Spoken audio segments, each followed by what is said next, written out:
الحمدللہ وکفا والصلاة والسلام علی عباده الذین اصطفیٰ خصوصاً علی افضلہم وخاتم النبیین محمد الامین وعلی آلہ وصحبہ اجمعین، اما بعد۔ انشاءاللہ تعالی آج بھی ہم دو سورتوں کا مطالعہ کریں گے، سورۃ القارعہ اور سورۃ التکاثر۔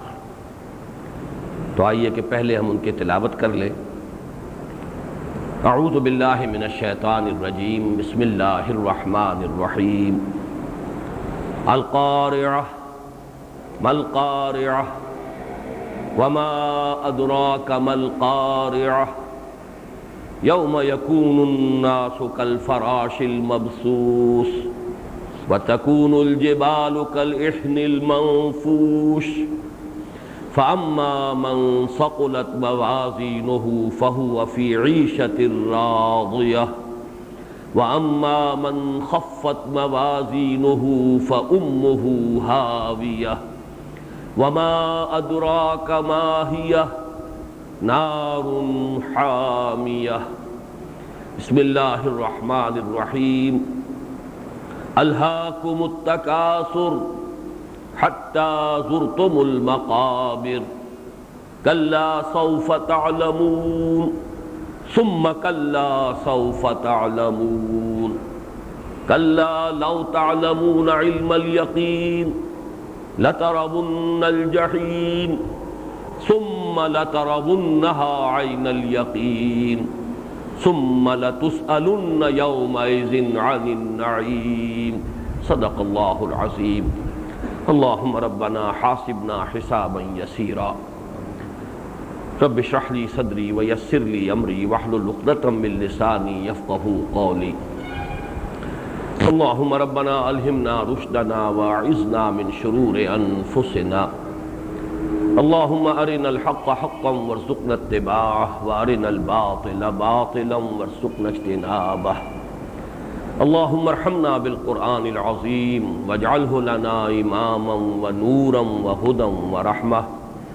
اللہم ذکرنا منہ ما نسینا وعلمنا منہ ما جہلنا وارزقنا تلاوتہ آناء اللیل وآناء النہار واجعلہ لنا حجتا یا رب العالمین، آمین۔ آخری پارے میں جو چار سورتوں کے چھوٹے گروپ ہیں، جن کو میں نے 4 سوروں کا عنوان دیا ہے، تعداد میں یہ کل 5 ہیں۔ ان میں سے اول و آخر یہ 4 سورہ انذار پر مشتمل ہے، انذار آخرت۔ سورۃ التکویر، سورۃ الانفطار، سورۃ المطففین، سورۃ الانشقاق، یہ 4 سورتوں کا ایک گروپ۔ اسی طرح یہ جو 4 سورتیں ہیں، جن میں سے 2 ہم پچھلی مرتبہ پڑھ چکے ہیں، سورۃ الزلزال، سورۃ العادیات، اور 2 جو آج پڑھ رہے ہیں یعنی سورۃ القارعہ اور سورۃ التکاثر، یہ 4 سورتیں بھی اپنے مفہوم سے، اپنے معنی سے، اور بالکل اظہر من الشمس کہ ان کا مرکزی مضمون انذار آخرت، قیامت کی خبر اور اس کے بارے میں خبردار کرنا۔ ان 4 سوروں کے بارے میں یہ بات میں نے پہلے بھی عرض کی، پچھلی مرتبہ بھی دہرائی کہ ان میں جو صورتیں شامل ہیں، ان میں باہمی نسبت و تناسب اور مشابہت اور مماثلت جو ہے، وہ چاروں کو ایک یونٹ کی حیثیت سے سامنے رکھا جائے تو زیادہ اجاگر ہوتی ہیں۔ چنانچہ ان 4 صورتوں میں جن کا مطالعہ کر رہے ہیں، پہلی اور تیسری صورتوں کے مابین بڑی مشابہت ہے۔ ان دونوں میں سورۃ الزلزال اور سورۃ القارعہ بس ایک ہی مضمون ہے، کوئی اور اضافی مضمون ہے ہی نہیں۔ وقوع قیامت، حساب کتاب، انسان کے سامنے اس کے اعمال کا آ جانا، پھر آخری نتیجہ عیشۃ راضیہ یا امہ ہاویہ۔ یہ گویا کہ سورۃ الزلزال اور سورۃ القارعہ، ان دونوں کا مضمون بہت ہی ایک دوسرے سے مشابہ ہے۔ دوسری اور چوتھی صورتوں کے مابین بڑی مناسبت ہے، اس میں یقیناً انذار کا مفہوم بھی موجود ہے جو کہ اس 4 سورہ کا مرکزی مضمون ہے، آخرت کا انذار، لیکن اس کے علاوہ انسانی نفسیات کے دو بہت اہم پہلو ہیں جن کو اجاگر کیا گیا۔ ایک انسان کا ناشکرا پن، حیوانات میں جو وفاداری کا جذبہ ہے، بالخصوص گھوڑوں میں اپنے مالکوں اور آقاؤں کے لیے جس درجے وفاداری کا جذبہ موجود ہوتا ہے، ان کے حوالے سے انسان کو ملامت، ان الانسان لربہ لکنود۔ واقعہ یہ ہے کہ انسان اپنے رب کا بہت ہی ناشکرا ہے۔ اور سورۃ التکاثر میں بہتات کی طلب جو انسان کی آنکھوں پر پٹی باندھے رکھتی ہے، انسان مال و اسباب دنیاوی کی بہتات، اس کی طلب، اپنے آپ کو اس میں کھپائے رکھتا ہے، لگائے رکھتا ہے، حقائق کی طرف متوجہ ہوتا ہی نہیں، اپنے باطن میں جھانکنے کی فرصت ہی نہیں ملتی، یہاں تک کہ اچانک وہ وقت آ جائے گا کہ پھر محسوس کرے گا کہ جب آنکھ کھلی گل کی تو موسم تھا خزاں کا، یومئذ یتذکر الانسان وانیٰ لہ الذکریٰ۔ تو یہ سورہ عادیات اور سورۃ التکاثر ان دونوں میں نسبتاً زیادہ مناسبت ہے۔ اسی طریقے سے ایک بات اور نوٹ کر لیجئے کہ اس چہار سورے کی پہلی سورت اور آخری سورت، ان دونوں میں بھی ایک مشابہت ہے۔ ایک تو یہ کہ حجم کے اعتبار سے پہلی سورت بھی 8 آیات پر مشتمل، آخری بھی 8 آیات پر مشتمل، اور دوسرے یہ کہ یہ دونوں سورتیں قرآن حکیم کی چھوٹی صورتوں میں سے جن کے خصوصی فضائل نبی اکرم صلی اللہ علیہ وسلم سے منقول ہیں ان میں شامل ہیں۔ جیسے آپ کو معلوم ہے سورہ اخلاص 4 آیات پر مشتمل ہے، حضور نے اسے ثلث قرآن قرار دیا ہے، وہ تہائی قرآن کے مساوی ہے، اس لیے کہ بنیادی ایمانیات 3 ہیں: توحید، معاد اور رسالت۔ توحید پر وہ کامل ہے سورت اور نہایت جامع، اس اعتبار سے گویا کہ یہ توجیہ ہے جو ہم کر رہے ہیں، لیکن قول تو محمد الرسول اللہ صلی اللہ علیہ وسلم کا یہ ہے کہ یہ ثلث قرآن ہے۔ اسی طریقے سے سورۃ الزلزال کے بارے میں 2 اقوال ملتے ہیں، یہ بھی کہ یہ نصف قرآن ہے اور یہ بھی کہ یہ ربع قرآن ہے، چوتھا حصہ ہے۔ اور اسی طریقے سے سورہ تکاثر کے بارے میں روایت ملتی ہے جسے امام بیہقی بھی لائے ہیں اور امام حاکم بھی رحمہم اللہ، اور یہ روایت جو ہے مرفوعاً مروی ہے حضرت عبداللہ ابن عمر رضی اللہ تعالی عنہما سے۔ وہ فرماتے ہیں کہ حضور نے ایک مرتبہ فرمایا، کیا تمہارے لیے یہ ممکن نہیں ہے کہ روزانہ رات کو سونے سے پہلے 1000 آیات تلاوت کر لیا کرو قرآن حکیم کی؟ تو صحابہ گھبرا گئے، انہوں نے عرض کیا حضور کس کے لیے یہ ممکن ہے کہ وہ روزانہ 1000 آیات؟ آپ کو معلوم ہے کہ 1/6 قرآن ہو گیا، 5 پارہ، کس کے لیے ممکن ہے؟ تو آپ نے فرمایا تم سورہ تکاثر کی تلاوت کر لیا کرو، یہ 1000 آیات کے مساوی ہو جائے گی۔ واقعہ یہ ہے کہ ان کا اصل مراد کیا ہے؟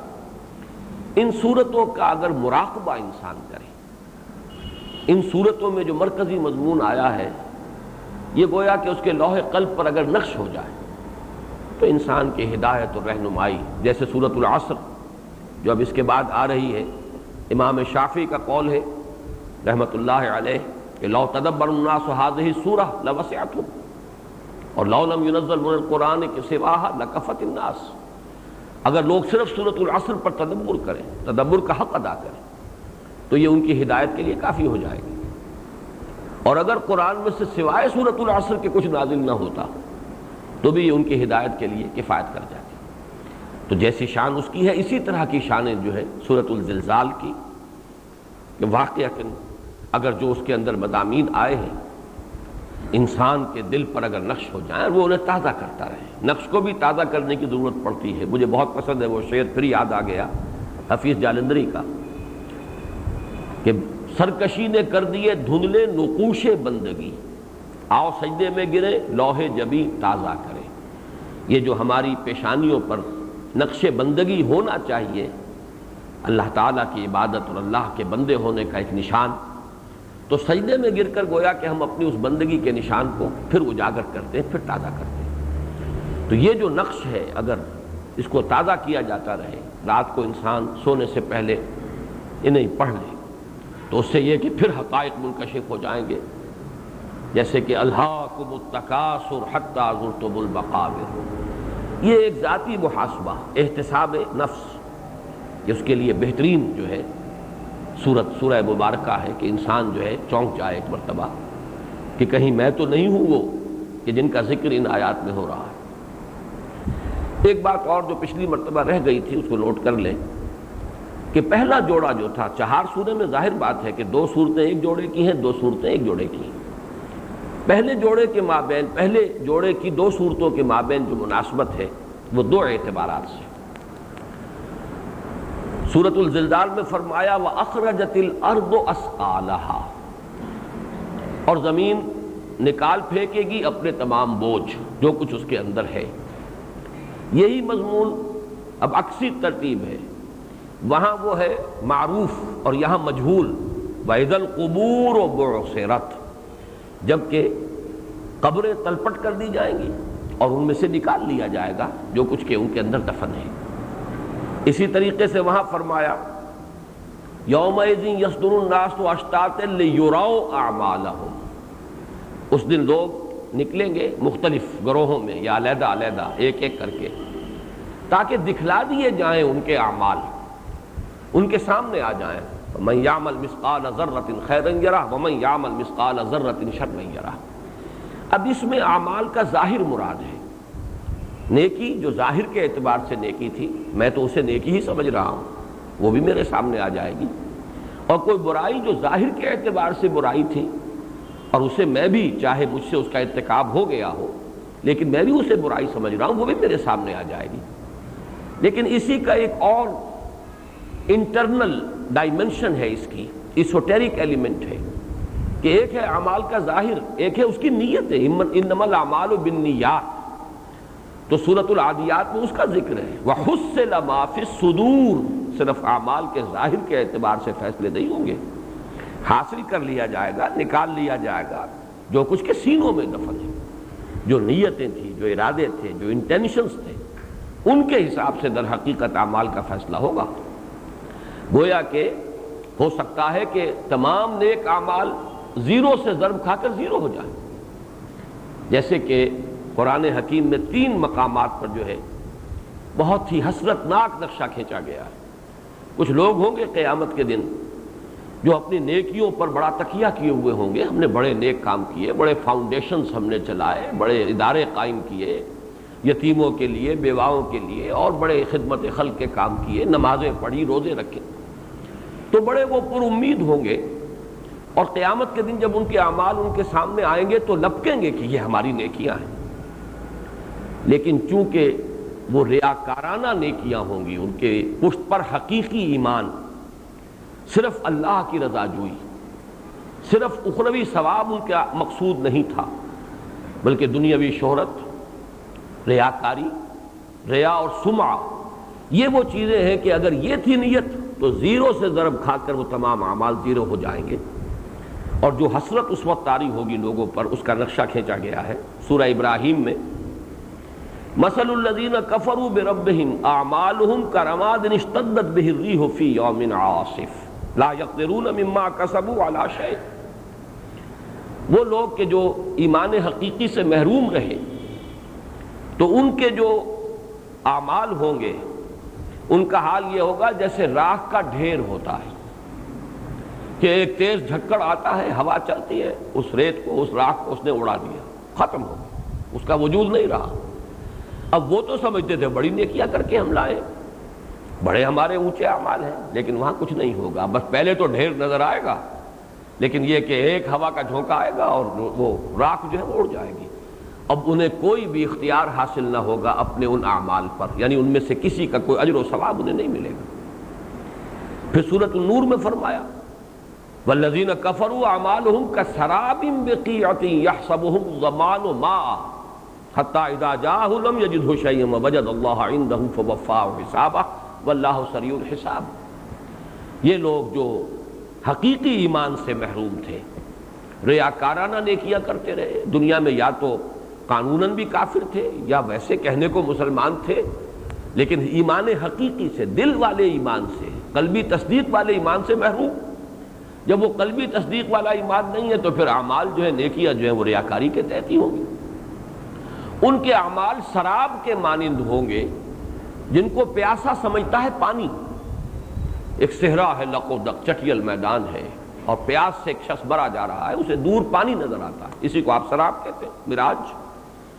اب وہ بھاگتا ہے، دوڑتا ہے آخری وقت تک، چاہے گھسٹتا ہے، لیکن جیسے جیسے آگے بڑھتا ہے پانی تو نہیں ملتا، وہ تو اور پیچھے ہٹتا چلا جاتا ہے سراب. یہاں نقشہ کھینچا گیا ہے، انہیں اپنے وہ اعمال سراب کے مانند نظر آئیں گے قیامت کے دن، لپکیں گے ادھر، لیکن جب پہنچیں گے تو کچھ نظر نہیں آئے گا، کوئی نیکی نہیں. یہ تو سراب تھا، حقیقت تھی ہی نہیں. ہاں اللہ کو موجود پائیں گے جو ان کا حساب چکا دے گا. اللہ کو حساب چکاتے دیر نہیں لگتی، یعنی زیرو سے ضرب کھا کر وہ تمام اعمال زیرو ہو گئے.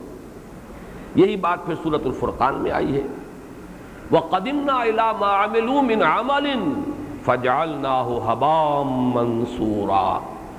یعنی گویا کہ وہاں قیامت میں انہیں بھی وہ اعمال دکھائے تو جائیں گے، یہ نیکی کے اعمال، یہ ہم نے بڑے بڑے کام کیے، ہم نے خیراتی ادارے قائم کیے، ہم نے فلاں کیا، ہم سے فلاں علم پھیل گیا، ہم نے یہ کام کیے، کارنامے سر انجام دیے، نظر تو آئیں گے. لِيُرَوْا أَعْمَالَهُمْ، اعمال دکھائے تو جائیں گے، اس لیے کہ وہ اعمال کے ظاہر کے اعتبار سے فَمَن يَعْمَلْ مِثْقَالَ ذَرَّةٍ خَيْرًا يَرَهُ وَمَن يَعْمَلْ مِثْقَالَ ذَرَّةٍ شَرًّا يَرَهُ.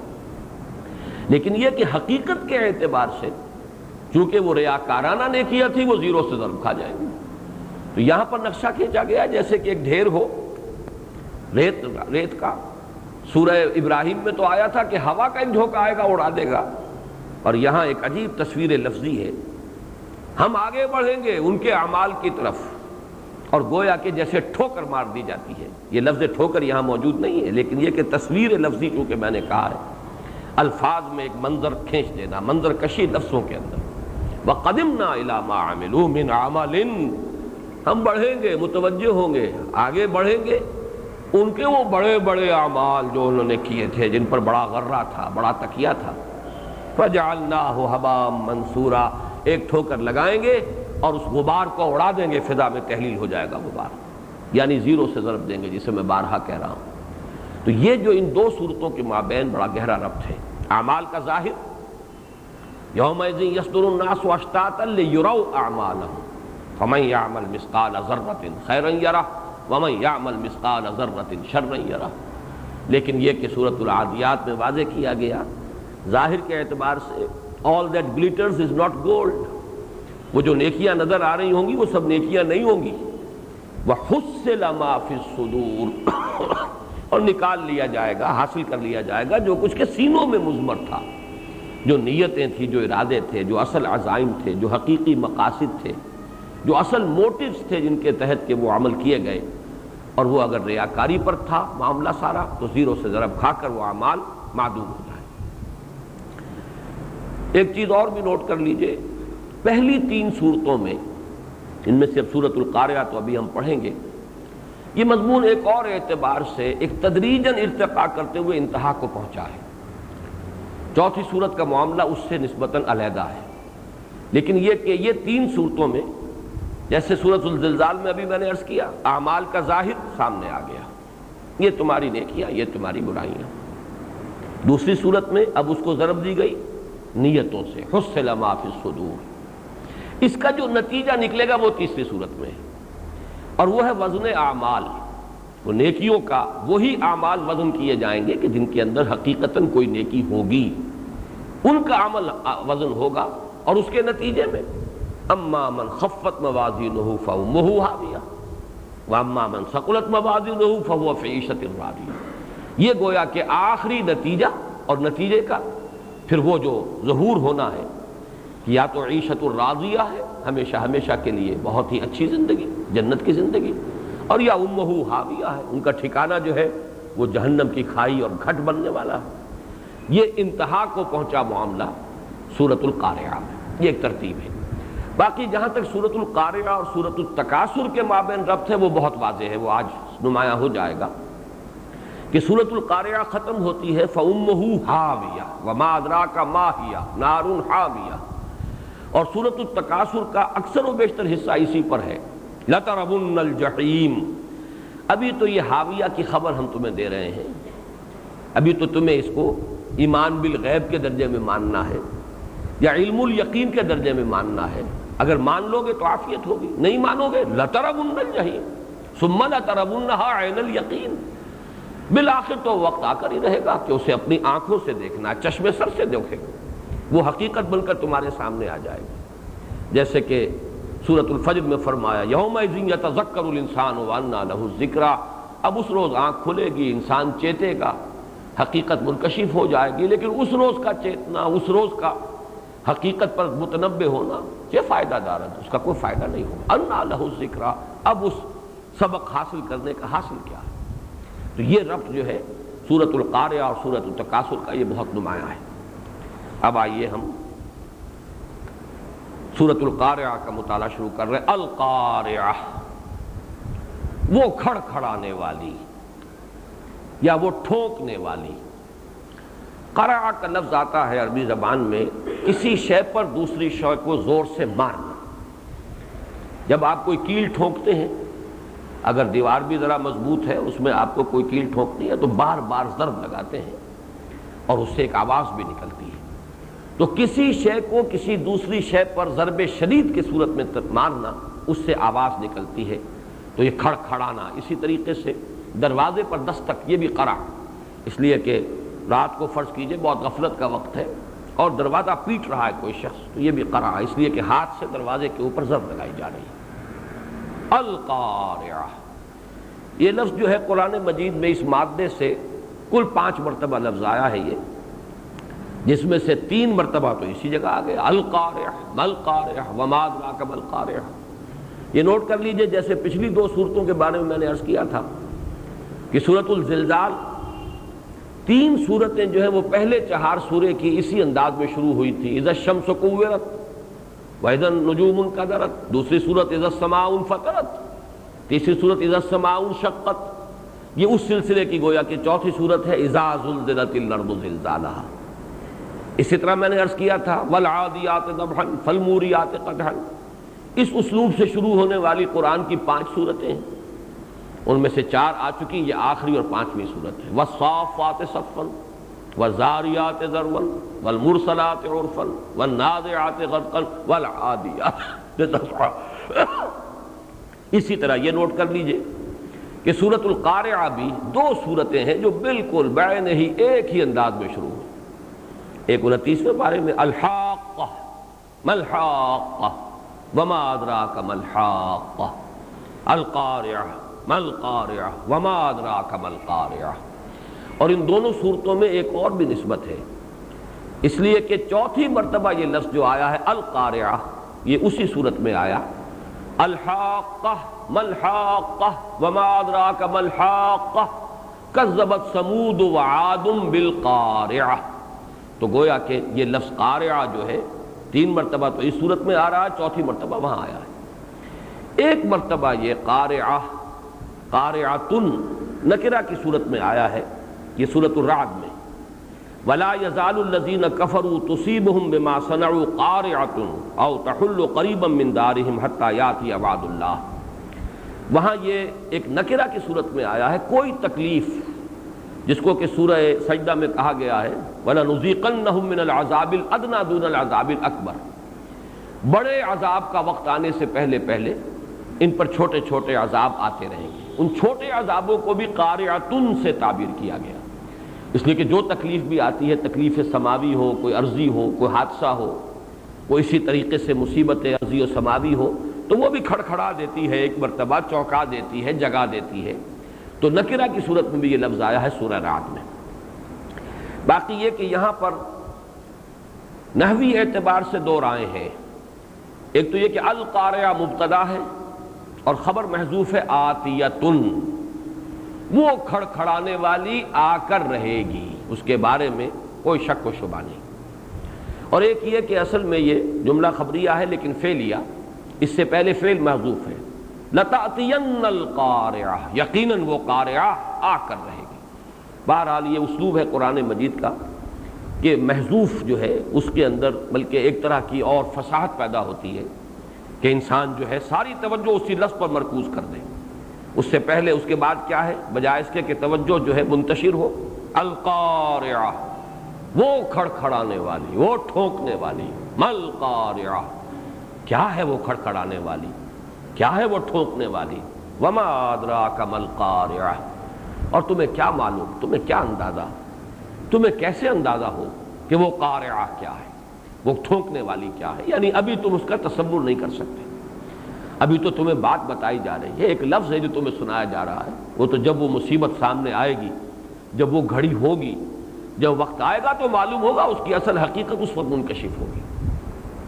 یوم یکون الناس کالفراش المبثوث۔ اب اس سے پہلے کہ ہم آگے بڑھیں، یہ قارعہ سے مراد ظاہر بات ہے کہ قرآن مجید میں وقوع قیامت کے لیے جو الفاظ آئے ہیں ان میں سے ایک بڑی زوردار آواز، تیز آواز، کھڑکھڑانے والی آواز، تباہی بھی اسی سے آئے گی، ہلاکت بھی اسی سے ہوگی، جس کے لیے کہ زیادہ تر تو لفظ آیا ہے نفخ فی الصور، نفخہ صور، صور میں پھونکا جائے گا۔ حضرت اسرافیل علیہ الصلوۃ والسلام وہ زور سے پھونک ماریں گے۔ یہی نفخہ صور جو ہے یہی لوگوں کی ہلاکت کا سبب بنے گا، یہی نفخہ صور جو ہے پھر بعث بعد الموت کا سبب بنے گا۔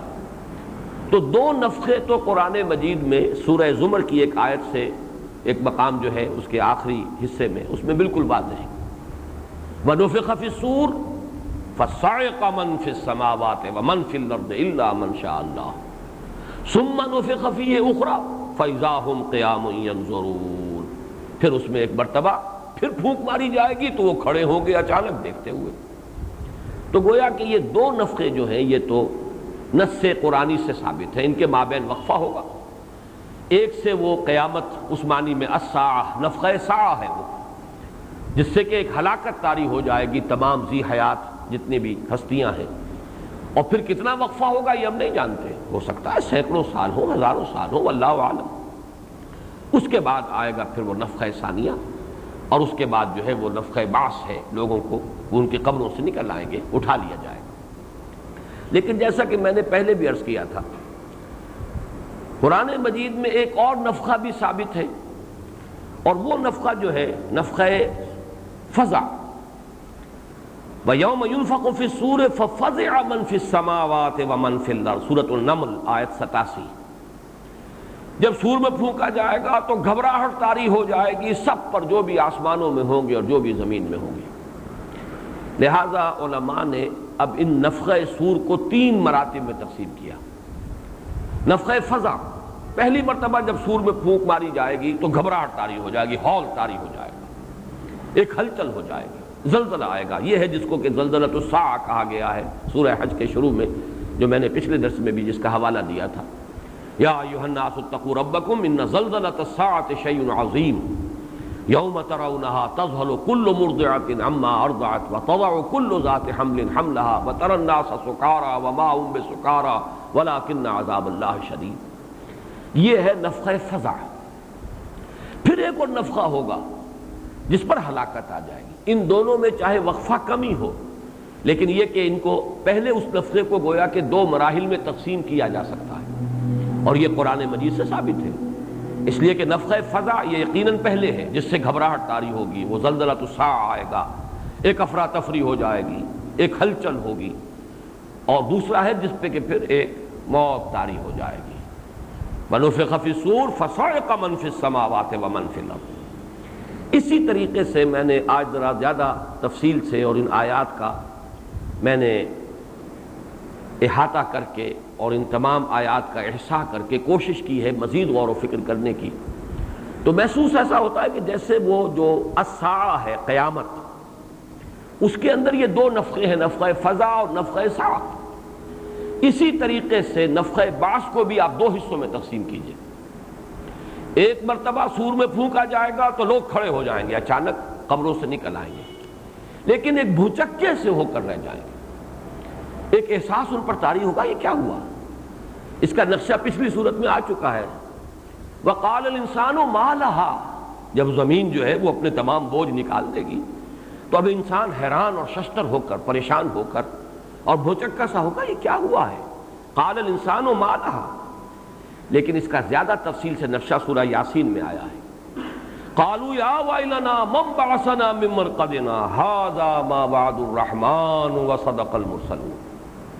وہ کہیں گے ہائے ہماری شامت، ہمیں ہماری قبروں سے کس نے اٹھا دیا؟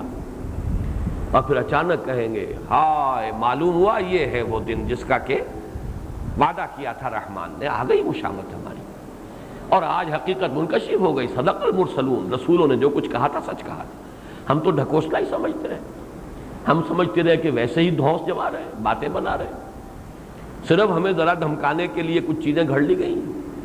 ھذا ما وعد الرحمن وصدق المرسلون، وہ بات تو سچی نکلی، جو کچھ کہا تھا رسولوں نے وہ سچ نکلا، یہ ہے وہ جس کا وعدہ کیا تھا۔ تو یہ کتنا ہی تھوڑا سا وقت ہو، لیکن یہ کہ ایک یہ کیفیت جو ہے بھوچکا اور حیران و ششدر ہونے کی، یہ انسان پر طاری ہوگی۔ اور اس کے بعد ایک نقشہ کھینچا گیا ہے قرآن مجید کے متعدد مقامات پر، پھر کوئی آواز آئے گی، اسے صیحہ بھی کہا گیا ہے، زجرہ بھی کہا گیا ہے۔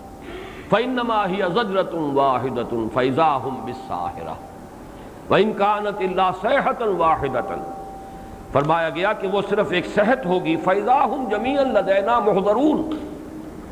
اور سورہ قمر میں نقشہ کھینچا گیا ہے، یوم یدعو الداعی الی شیء نکر اور مہطعین الی الداع، کوئی پکارنے والا کسی طرف سے پکارے گا، ایک آواز کسی طرف سے آئے گی، اور اس پکار پر سب دوڑ پڑیں گے اپنی اپنی قبروں سے جو نکلے ہیں اچانک، جو بھوچکے ہو کر رہ گئے ہیں، پھر وہ دوڑیں گے۔ اور اس دوڑ کا نقشہ قرآن مجید میں کئی مقامات پر آیا ہے۔ سورۃ المعارج میں آیا ہے یخرجون من الاجداث سراعا کانہم الی نصب یوفضون، اپنی قبروں سے نکل کر ایسے دوڑیں گے جیسے کہ کوئی نشانی ہے اور اس کی طرف کوئی نشان لگا ہوا ہے، اور مسابقت کر رہے ہیں، ایک دوسرے سے آگے نکلنے کی کوشش کر رہے ہیں، جیسے دوڑ کا مقابلہ ہوتا ہے۔ اسی طریقے سے جیسا کہ میں نے ابھی سورہ قمر کی آیت آپ کو سنائی، یوم یدعو الداعی الی شیء نکر خشعاً ابصارہم یخرجون من الاجداث کانہم جراد منتشر مہطعین الی الداع، کوئی پکارنے والا ہے جس کی پکار پر کشاں کشاں بے اختیار ہو کر بے تابانہ انداز میں دوڑیں گے ادھر۔ یہ ہے وہ دوسرا مرحلہ جس کو ہم کہہ سکتے ہیں کہ یہ ہے نفخہ حشر، نفخہ بعث اور نفخہ حشر، یہ دو حصوں میں تقسیم ہوگا۔ وہ دوسرا نفخہ، پہلا نفخہ بھی دو حصوں میں تقسیم ہوا، ایک ہے نفخہ فزع، گھبراہٹ کا نفخہ جس پر گھبراہٹ، ہلچل اور ایک زلزلہ آئے گا، زلزلۃ الساعہ، اور دوسرا نفخۃ الصاعق، فَإِذَا نُفِخَ فِي النُّورِ فَصَعِقَ مَنْ فِي السَّمَاوَاتِ وَمَنْ فِي الْأَرْضِ، پھر وہ بے ہوش ہو کر گر جائیں گے، موت طاری ہو جائے گی۔ اسی طرح نفخہ بعث، جبکہ وہ قبروں سے اچانک نکل کر کھڑے ہو جائیں گے، فَإِذَا هُمْ قِيَامٌ يَنظُرُونَ وَأَشْرَقَتِ الْأَرْضُ بِنُورِ رَبِّهَا، یہ سورہ زمر میں نقشہ کھینچا گیا۔ اور دوسرا یہ کہ جب پھر ایک اور نفخہ ہوگا، صیحہ، فَإِنَّمَا هِيَ زَجْرَةٌ وَاحِدَةٌ فَإِذَا هُمْ بِالسَّاهِرَةِ فَإِذَا نُقِرَ فِي النَّاقُورِ فَذَلِكَ يَوْمَئِذٍ يَوْمٌ عَسِيرٌ۔ اب اس کے لیے مختلف الفاظ آئے ہیں، کہیں صیحہ ہے، کہیں زجرہ ہے، کہیں نُقِرَ فِي النَّاقُورِ ہے، کہیں نُفِخَ فِي النَّاسُورِ، نُفِخَ فِي الصُّورِ ہے۔ تو یہ مختلف انداز ہے، لیکن اگر ان کا احصاء کیا جائے تو معلوم ہوتا ہے کہ یہ مرحلے چار ہیں، در حقیقت میں دو نہیں۔ پہلا مرحلہ دو حصوں میں منقسم، نفخہ فزع اور نفخہ صاعق۔ دوسرا مرحلہ پھر دو حصوں میں منقسم، نفخہ بعث اور نفخہ حشر، جبکہ جمع کیے جائیں گے، دوڑے ہوئے آئیں گے اس میدان حشر کی طرف۔ جیسا کہ میں نے سورۃ الزلزال کے بارے میں عرض کیا تھا، سورۃ الزلزال میں بھی اور یہ سورۃ القارعہ میں بھی یہ وہ نفخہ ہے در حقیقت جس کا ذکر کیا جا رہا ہے، جبکہ دوڑیں گے، لپکیں گے۔ پہلا نفخہ وہ کہ جبکہ اچانک لوگ کھڑے ہو جائیں گے، بھوچکے ہو جائیں گے، وہ نفخہ بعث ہے جس کا سورۃ الزلزال میں تذکرہ ہے۔ یہاں سورۃ القارعہ میں وہ ہے کہ جس میں اب یہ دوڑیں گے، اس لیے یہاں پر نقشہ کھینچا گیا ہے یوم یکون الناس کالفراش المبثوث، جیسے کہ پتنگے منتشر ہوتے ہیں، انسان ایسے ہو جائیں گے۔ اسی کو سورۃ القمر میں کہا گیا جراد منتشر، جیسے ٹڈی دل ہوتا ہے، لیکن ٹڈی دل کے بارے میں آپ کو معلوم ہے وہ ایک سمت میں دوڑتا ہوا ہوتا ہے، چاہے اس کا کتنا بھی پھیلاؤ ہو، لیکن سمت ایک معین ہوتی ہے، اس سمت کے اندر دوڑتے ہوئے ہوتے ہیں، جیسے کوئی پکارنے والا پکار رہا ہے اور اسی کی سمت میں دوڑے چلے جا رہے ہیں۔ یہاں نقشہ کھینچا گیا جیسے پتنگے، اور پتنگوں کا آپ کو معلوم ہے کہ چراغ پر گرتے ہیں، یہ گویا کہ ان کے لیے بھی کوئی ایک شے ہے، ایک ہدف معین ہے جس کی طرف کہ وہ دوڑ رہے ہیں۔ کَأَنَّهُمْ إِلَىٰ نُصُبٍ يُوفِضُونَ، کوئی ایک ہدف ہے جس کی طرف کہ دوڑ لگائی ہوئی ہے، مقابلہ ہو رہا ہے، جیسے کہ پتنگے جو ہیں وہ ایک دوسرے سے آگے بڑھ کر، اور پروانہ وار جسے آپ کہتے ہیں وہ اپنے آپ کو نثار کرتے ہیں شمع پر۔ یوم یکون الناس کالفراش المبثوث وتکون الجبال کالعہن المنفوش، اور پہاڑ ایسے ہو جائیں گے جیسے دھنکی ہوئی رنگی ہوئی اون۔ اہن کہتے ہیں اس اون کو جس سے رنگ دیا گیا ہو۔ اب مختلف ڈھیر لگے ہوئے ہیں، مختلف جو ہے گچھے اون کے ہیں، انہیں مختلف رنگ دے دیے گئے ہیں۔ پھر اس کو اون بنانے سے پہلے، ابھی تو وہ بالوں کی شکل میں ہے، صوف ہے، لیکن یہ کہ اب بٹنا ہے، ان کو بٹنے سے پہلے دھنکا جاتا ہے تاکہ ان کے ریشے علیحدہ علیحدہ ہو جائیں۔ تو یہ جو ریشے علیحدہ علیحدہ ہو جاتے، دھنکی ہوئی روئی، اصل میں چونکہ روئی عرب میں تھی نہیں، اگر تو یہ کہیں اس علاقے میں قرآن مجید نازل ہوتا تو زیادہ قریبی جو ہے وہ روئی جو ہے، دھنکی ہوئی روئی، اس کا ہمارے سامنے تصور زیادہ ہے۔ اون کا دھنکا جانا وہ زیادہ ہمارے لیے معروف نہیں ہے، لیکن جہاں کاٹن تھی نہیں، روئی کا کوئی وجود نہیں، وہاں یہ اون ہی کے ساتھ یہ سارا معاملہ ہوتا تھا۔ صوف جو ہے اسی کو پہلے وہ رنگتے تھے، پھر اس کو وہ دھنکتے تھے، پھر جب ریشے علیحدہ علیحدہ ہو گئے اب ان کو بٹتے تھے تو وہ اون کی شکل بنتی تھی، اس سے اب کپڑا بنائیے، کمبل بنائیے، جو بھی بنائیے۔ پہاڑ ہو جائیں گے جیسے دھنکی ہوئی اون رنگا رنگ کی۔ یہ جو قرآن مجید میں پہاڑوں کا معاملہ جو آیا ہے قیامت کے ضمن میں نے آج ذرا وہ مقامات بھی جمع کیے ہیں۔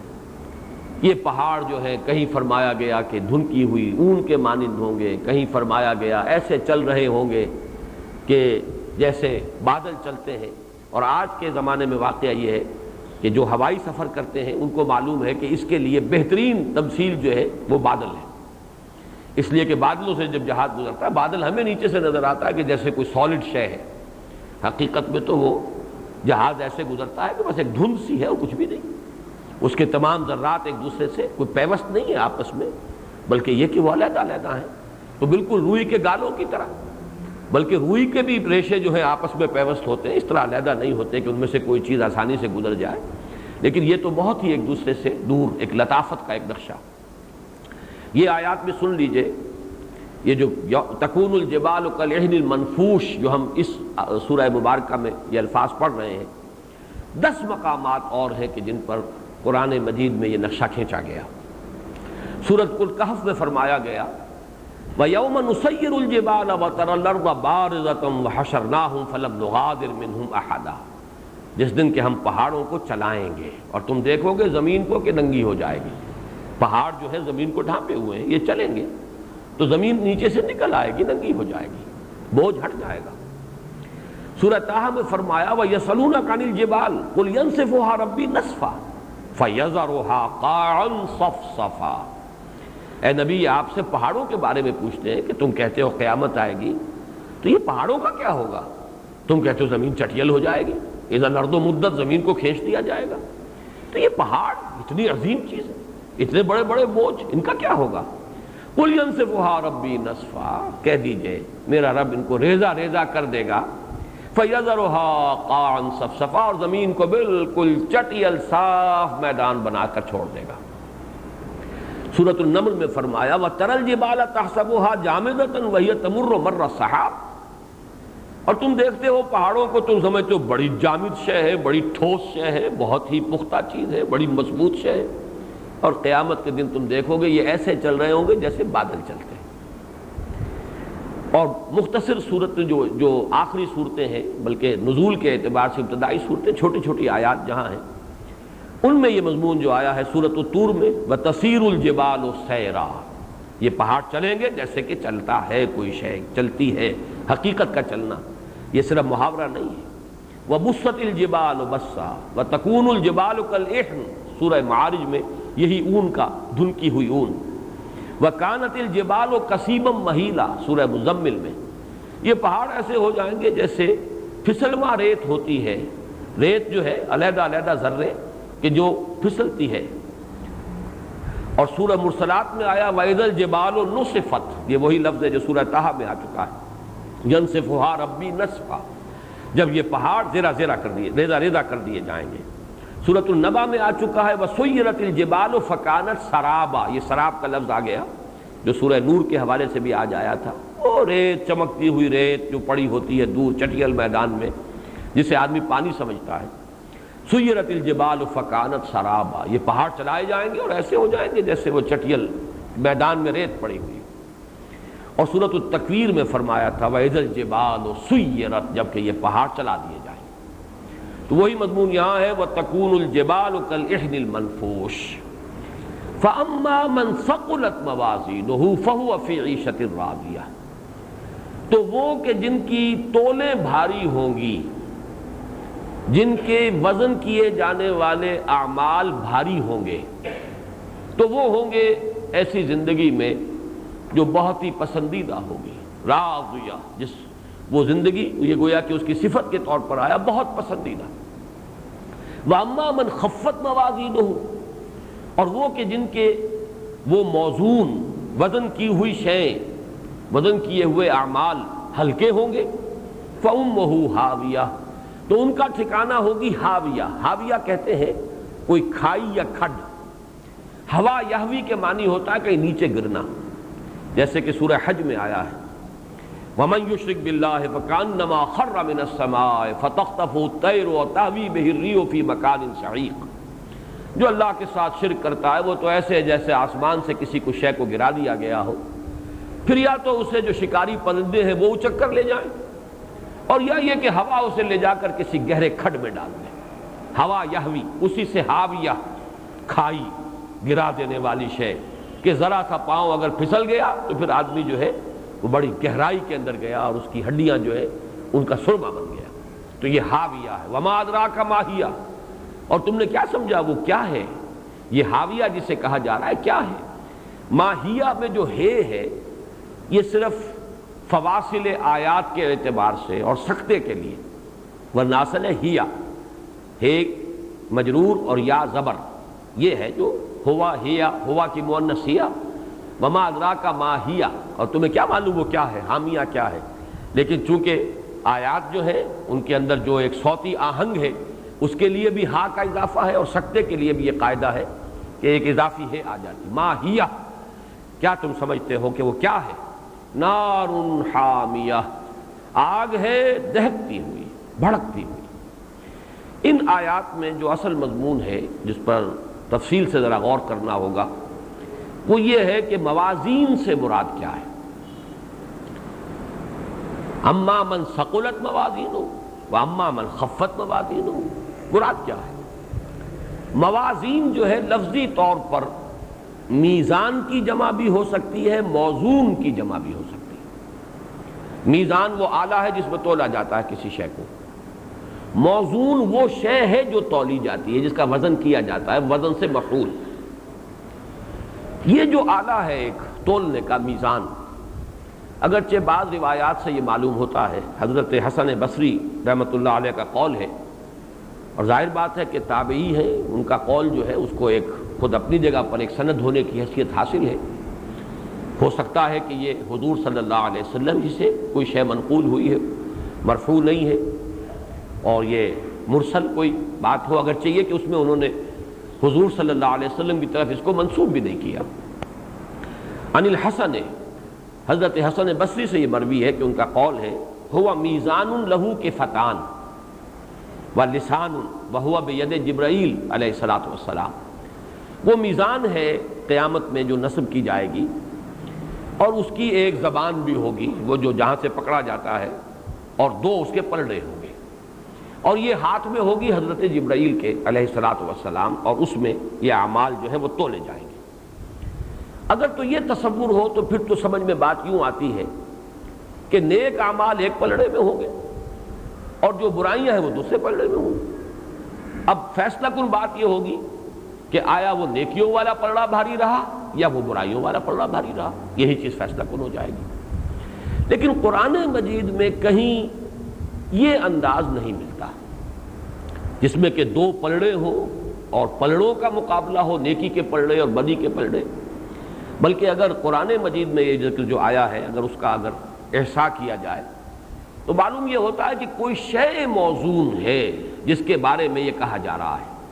موزون یعنی وہ شے کہ جو تولی جائے گی، اور ظاہر بات ہے کہ پھر اس کے لیے کوئی معیار معین ہوگا، اگر اس معیار سے وہ بالا تر ہے تو کامیاب ہو گئے، اور اس معیار سے اگر کم تر ہے تو پھر ناکامی ہوئی۔ تو میں یہ چاہتا ہوں کہ پہلے ان آیات کو آپ ذہن میں تازہ کر لیں کہ جن میں یہ مضمون قرآن مجید میں آیا ہے۔ یہ 4 مقامات اور ہیں۔ سورہ انبیاء میں فرمایا وَنَزَعُ الْمَوَازِينَ الْقِسْطَ لِيَوْمِ الْقِيَامَةِ فَلَا تُظْلَمُ نَفْسٌ شَيْئًا وَإِنْ كَانَ مِثْقَالَ حَبَّةٍ مِّنْ خَرْدَلٍ أَتَيْنَا بِهَا وَكَفَىٰ بِنَا حَاسِبِينَ۔ سورہ انبیاء آیت نمبر 47۔ اور اس روز ہم رکھ دیں گے میزانیں یا وہ چیزیں کہ جو وزن کی جانے والی ہیں عدل کے ساتھ، انصاف کے ساتھ۔ اصل شے جو ہے وہ طے ہو جائے گی کہ وہاں در حقیقت وزن جو ہے وہ فیصلہ کن ہوگا، جیسے کہ دوسری آیت میں مضمون آئے گا، وہ میں بھی عرض کروں گا۔ پھر کسی جان پر کوئی ظلم نہیں ہوگا۔ اگر ایک رائی کے دانے کے برابر بھی کوئی عمل ہے، اب یہاں پر نیکی یا بدی میں سے کسی کا تذکرہ نہیں، وَإِنْ كَانَ مِثْقَالَ حَبَّةٍ مِّنْ خَرْدَلٍ أَتَيْنَا بِهَا، چاہے وہ رائی کے دانے کے برابر ہو، جیسے سورہ لقمان میں بھی آیا ہے یا بنی انہا ان تکو مثقال حبۃ من خردل فتکن فی صخرۃ او فی السماوات او فی الارض یأتی بہ اللہ۔ وہاں بھی نیکی یا بدی کا لفظ استعمال نہیں ہوا۔ انسانی اعمال، مجرد اعمال، خواہ وہ رائی کے دانے کے برابر ہوں، پھر خواہ وہ کہیں کسی چٹان میں ہوں، زمین کے پیٹ میں گھس کر کیے گئے ہوں، فضا میں یا خلا میں وہ عمل کیا گیا ہو، اللہ تعالیٰ لے آئے گا۔ اللہ بہت باریک بین ہے، باخبر ہے۔ اسی طرح یہاں ہے وَإِنْ كَانَ مِثْقَالَ حَبَّةٍ مِّنْ خَرْدَلٍ أَتَيْنَا بِهَا وَكَفَىٰ بِنَا حَاسِبِينَ، ہم کافی ہے حساب کرنے کے لیے۔ سورۃ الاعراف کی آیات 8 اور 9 میں فرمایا وَالْوَزْنُ يَوْمَئِذٍ الْحَقُّ۔ اس کے دونوں مفہوم ہیں۔ وزن ہی اس دن فیصلہ کن ہوگا، وزن ہی سے بات طے ہوگی، اور یہ بھی کہ حق ہی میں اس روز وزن ہوگا۔ باطل میں وزن ہوگا ہی نہیں۔ باطل چاہے پہاڑ کے مانند نظر آ رہا ہو، اس کا وزن نہیں ہوگا، اس کی حقیقت ہے ہی نہیں۔ وہ بات جو میں ابھی عرض کر چکا ہوں 3 مقامات کے حوالے سے کہ نیکیوں کا انبار ہوگا، لیکن اصل میں تو وہ راکھ کا ایک ڈھیر ہوگا، اس میں وزن ہوگا ہی نہیں۔ یہ دونوں مفہوم ذہن میں رکھیے۔ والوزن یومئذ الحق، وزن ہی اس روز حق ہوگا، یعنی وزن ہی فیصلہ کن ہوگا۔ اور نمبر 2، حق ہی میں اس روز وزن ہوگا۔ فمن ثقلت موازینہ فاولئک هم المفلحون، تو جن کی وہ تولیں، ایک لفظ میں جو ہے بار بار لا رہا ہوں، اس کی وضاحت بعد میں ہو جائے گی، جن کی تولیں بھاری ہوں گی تو وہ ہوں گے فلاح پانے والے۔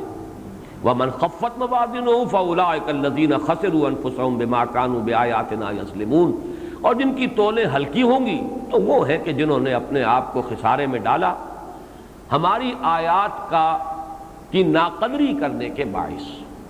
یہاں تقریباً وہی الفاظ آ گئے کہ جو سورۃ القارعہ میں ہم پڑھ رہے ہیں۔ تیسرا مقام ان الذین کفروا بآیات ربہم ولقائہ فحبطت اعمالہم فلا نقیم لہم یوم القیامۃ وزنا۔ یقیناً وہ لوگ کہ جنہوں نے اپنے رب کی آیات کا انکار کیا اور اس سے ملاقات کے امیدوار نہیں رہے، انکار کیا، کوئی ملاقات نہیں، کوئی آخرت نہیں، لیکن یہ کہ وہ اعمال تو کرتے رہے، کچھ نیکیاں، دکھاوے کی نیکیاں، حبطت اعمالہم، ان کے تمام اعمال حبط ہو جائیں گے۔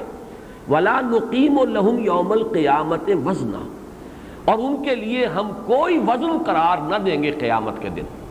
ان اعمال کا کوئی وزن نہیں ہوگا، ان کے لیے کوئی وزن نہیں ہوگا، چاہے اعمال کتنے ہی بھاری بھرکم ہوں، جیسے کہ 3 آیات کے حوالے سے میں پہلے بیان کر چکا۔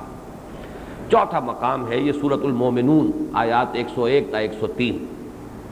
فَإِذَا نُفِخَ فِي الصُّورِ فَلَا أَنْسَابَ بَيْنَهُمْ يَوْمَئِذٍ وَلَا يَتَسَاءَلُونَ، جب سور میں پھونک ماری جائے گی تو اس دن اب ان کے لیے نہ تو کوئی آپس کے نسب مفید ہوں گے، نہ ایک دوسرے کا کوئی حال پوچھے گا۔ نفسی نفسی یوم یفر المرء من اخیہ وامہ وابیہ وصاحبتہ وبنیہ لکل امرئ منہم یومئذ شأن یغنیہ، یہ کیفیت ہوگی۔ فلا انصاب بینہم یومئذ ولا یتساءلون فمن ثقلت موازینہ فاولئک هم المفلحون، تو جن کی تولیں بھاری ہوں گی وہی ہوں گے فلاح پانے والے۔ ومن خفت موازینہ فاولئک الذین خسروا انفسهم فی جہنم خالدون، یہ وہ لوگ ہوں گے کہ جنہوں نے اپنے آپ کو خسارے میں ڈال دیا اور وہ جہنم میں ہوں گے ہمیشہ ہمیشہ رہنے والے۔ تو 3 مقامات ہو گئے قرآن مجید کے جن میں ثقلت موازینہ، اور خفت موازینہ کا ذکر آیا ہے۔ ایک یہ سورہ قارعہ جو ہم پڑھ رہے ہیں، ایک سورہ اعراف اور ایک سورہ مومنون۔ ان کو اب سمجھیے کہ یہاں پہ مراد کیا ہے موازین۔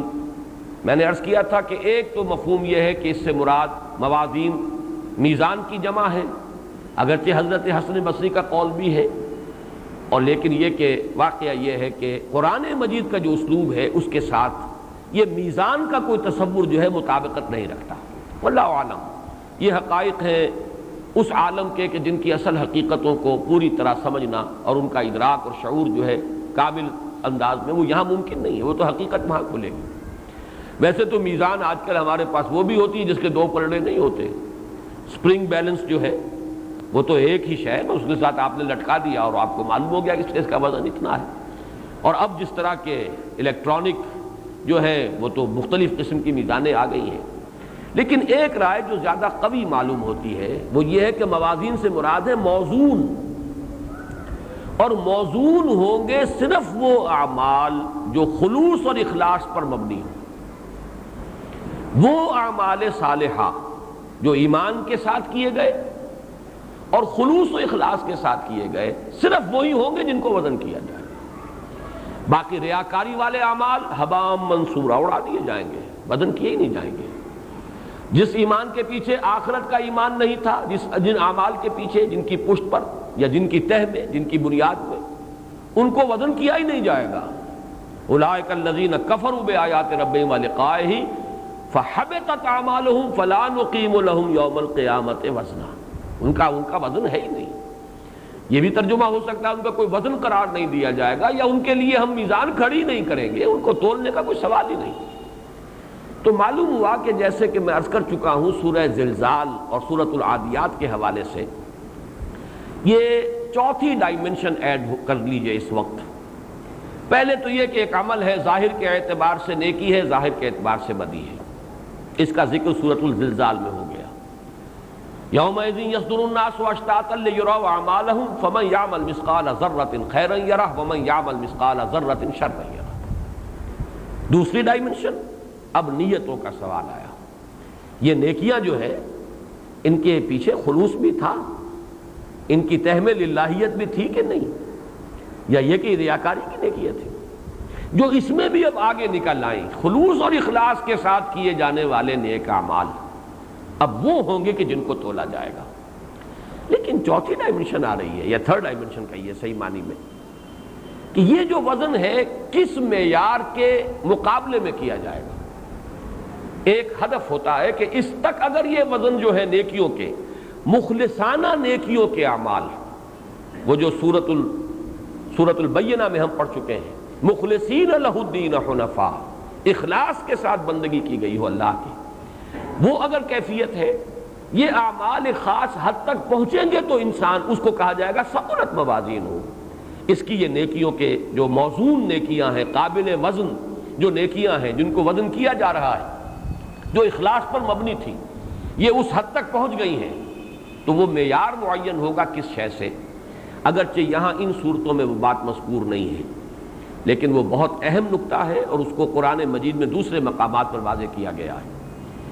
تمام انسانوں کے لیے وہ معیار ایک ہی نہیں ہے، اس لیے کہ مختلف انسان دنیا میں جو آئے ہیں تو مختلف کیفیات لے کر آئے ہیں، ہر ایک کی اپنی وسعت ہے۔ لا یکلف اللہ نفسا الا وسعها، ہر شخص کو جانچا جائے گا اس کی وسعت کے اعتبار سے۔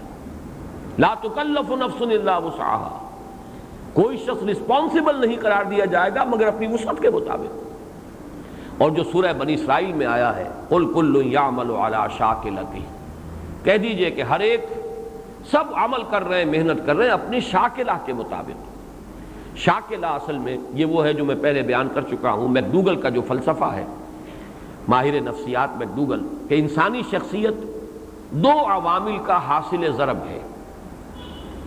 ایک عامل ہے انسان کے جینز، وہ کیا لے کر آیا تھا دنیا میں، آباء و اجداد کے اثرات ہیں، متوارث اثرات ہیں جو چلے آ رہے ہیں، باپ سے، دادا سے، نانا سے، پڑنانا سے، نہ معلوم کہاں سے۔ یہ جینز کا معاملہ تو بہت دور کی بات ہے۔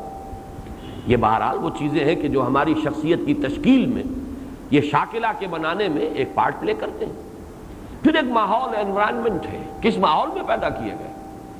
ہندوؤں کے بت پرستوں کے ماحول میں کوئی پیدا کر دیا گیا، کوئی عیسائیوں کے ماحول میں پیدا کر دیا گیا، کوئی اہل ایمان کے ہاں مسلمانوں کے ماحول میں پیدا کر، زمین و آسمان کا فرق ہو جائے گا۔ تربیت، تعلیم، ماحول، یہ دونوں چیزیں ہیں جو مل کر ایک شاکلہ بناتی ہیں۔ لیکن یہ کہ قرآن یہ بتاتا ہے کہ یہ شاکلہ سب کچھ نہیں ہے۔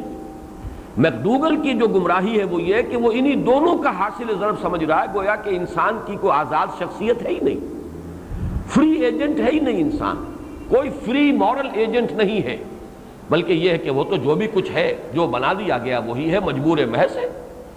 قرآن یہ بتاتا نہیں، ہر انسان کو ایک آزادی بھی دی گئی ہے۔ وہ روح جو لے کر آیا ہے وہ شاکلہ سے متعلق نہیں ہے، وہ روح جو ہے وہ تو در حقیقت اس کی ایک آزاد شخصیت ہے، اس کا اپنا ایک چوائس ہے۔ یہ روح جو ہے اگرچہ اسی شاکلہ کے اندر، جس کو میں نے بارہا اس انگریزی محاورے سے تعبیر کرنے کی کوشش کی ہے کہ one can not outgrow his skin, کھال ہے، یہ کھال جو ہے، اب میں اپنی اس کھال سے باہر نہیں نکل سکتا، ہاں اور کتنا فربا ہو جاؤں، موٹا ہو جاؤں تو کھال جو ہے وہ پھیلتی چلی جائے گی، میں رہوں گا کھال کے اندر۔ اسی طریقے سے شاکلہ سے انسان باہر نہیں نکل سکتا، اس شاکلہ کے اندر ہی اسے محنت کرنی ہے، جد و جہد کرنی ہے، خیر کی، شر کی، نیکی کی، بھلائی کی، جو بھی اس کی بھاگ دوڑ ہے اس کی جولانی بہرحال اس شاکلہ کے اندر ہوگی۔ قل کل یعمل علی شاکلتہ فربکم اعلم بمن هو اہدی سبیلا۔ اب جب یہ دو چیزیں سامنے آتی ہیں، وہ مضمون تو قرآن مجید میں کئی بار آیا ہے، لا یکلف اللہ نفسا الا وسعها، وسعت کے مطابق، یہ وسعت ہے کہ جو اس کو ملی ہے، اس کے جو جینز ہیں۔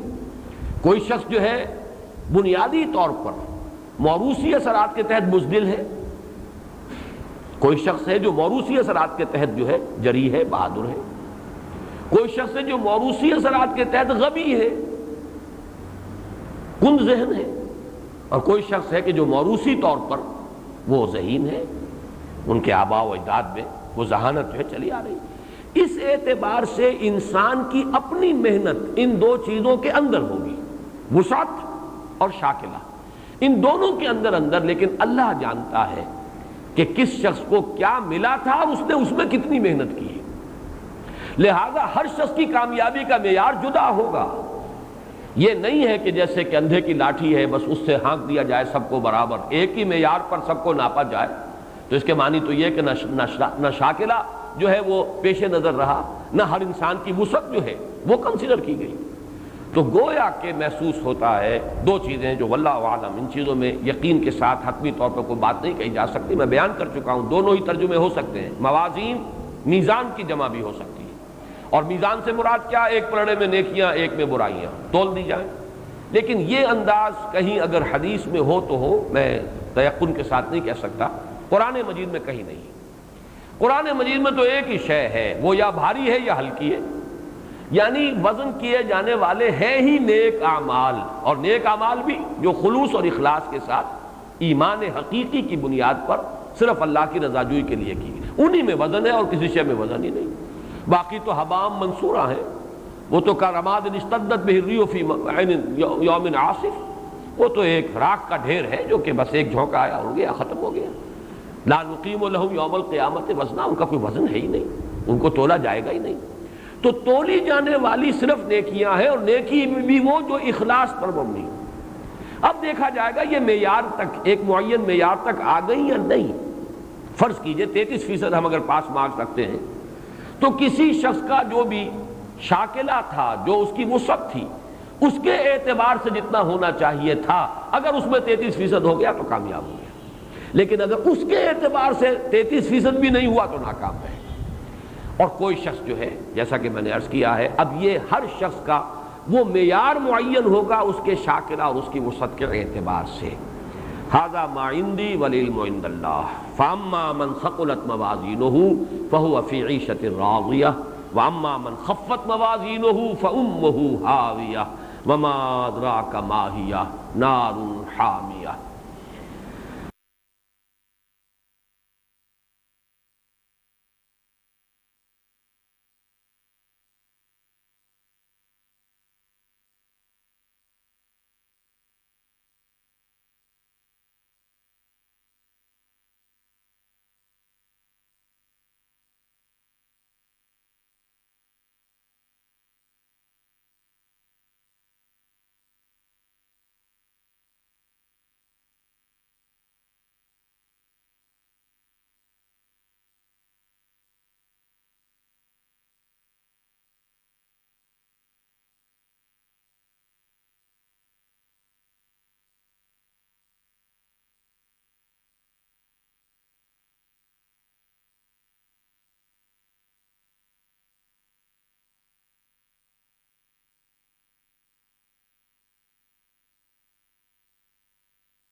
اب آئیے دوسری سورہ مبارکہ، بسم اللہ الرحمن الرحیم۔ الہاکم التکاثر،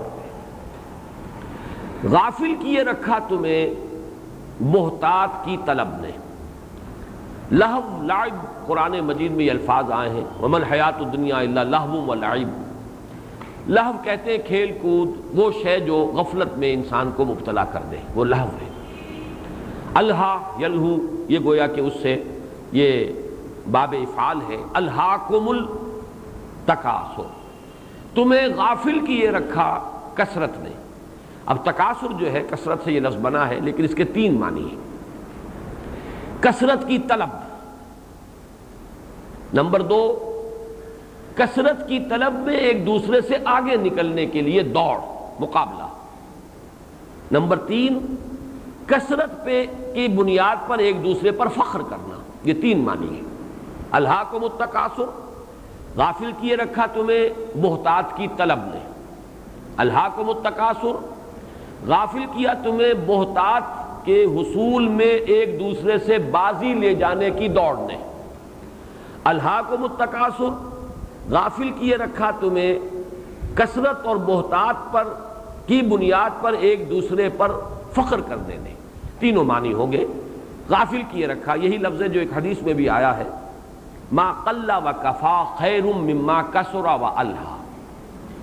جو چیز کم ہو لیکن کفایت کر جائے، ضرورت پوری ہو جائے، کھانے کی جو ضرورت ہے مہیا ہو جائے، جو بھی انسان کی ضروریات ہیں، کپڑے کے دو جوڑے اس کے پاس ہیں، ضرورت پوری ہو رہی ہے۔ ما قل و کفا، کم ہو لیکن کفایت کر جائے، یعنی ہاتھ نہ پھیلانا پڑے کسی کے سامنے۔ خیر مما کثر و الہا، وہ کہیں بہتر ہے اس سے کہ جو زیادہ ہو، محتاط میں ہو، کثرت سے ہو، لیکن غافل کر لے۔ جب محتاط ہوگی تو اس کا ایک منطقی نتیجہ غفلت ہے۔ اس آیہ مبارکہ میں یہ واضح نہیں کیا گیا کہ کس چیز سے غافل کیا۔ الہاکم التکاثر عن ماذا، کس شے سے؟ یہ پھر وہی حذف کا اسلوب ہے، اس میں یہ کہ فصاحت اور بلاغت زیادہ ہے۔ اب آپ غور کیجئے، حقائق سے غافل کیے رکھا، اپنی زندگی کی اصل منزل سے غافل کیے رکھا، اپنے اندر جھانکنے سے غافل کیے رکھا، درون بینی، اپنا ذاتی احتساب کرنے سے غافل کیے رکھا۔ اب یہ تمام چیزیں جو ہیں گویا کہ یہاں پر محذوف کے درجے میں آئیں گی۔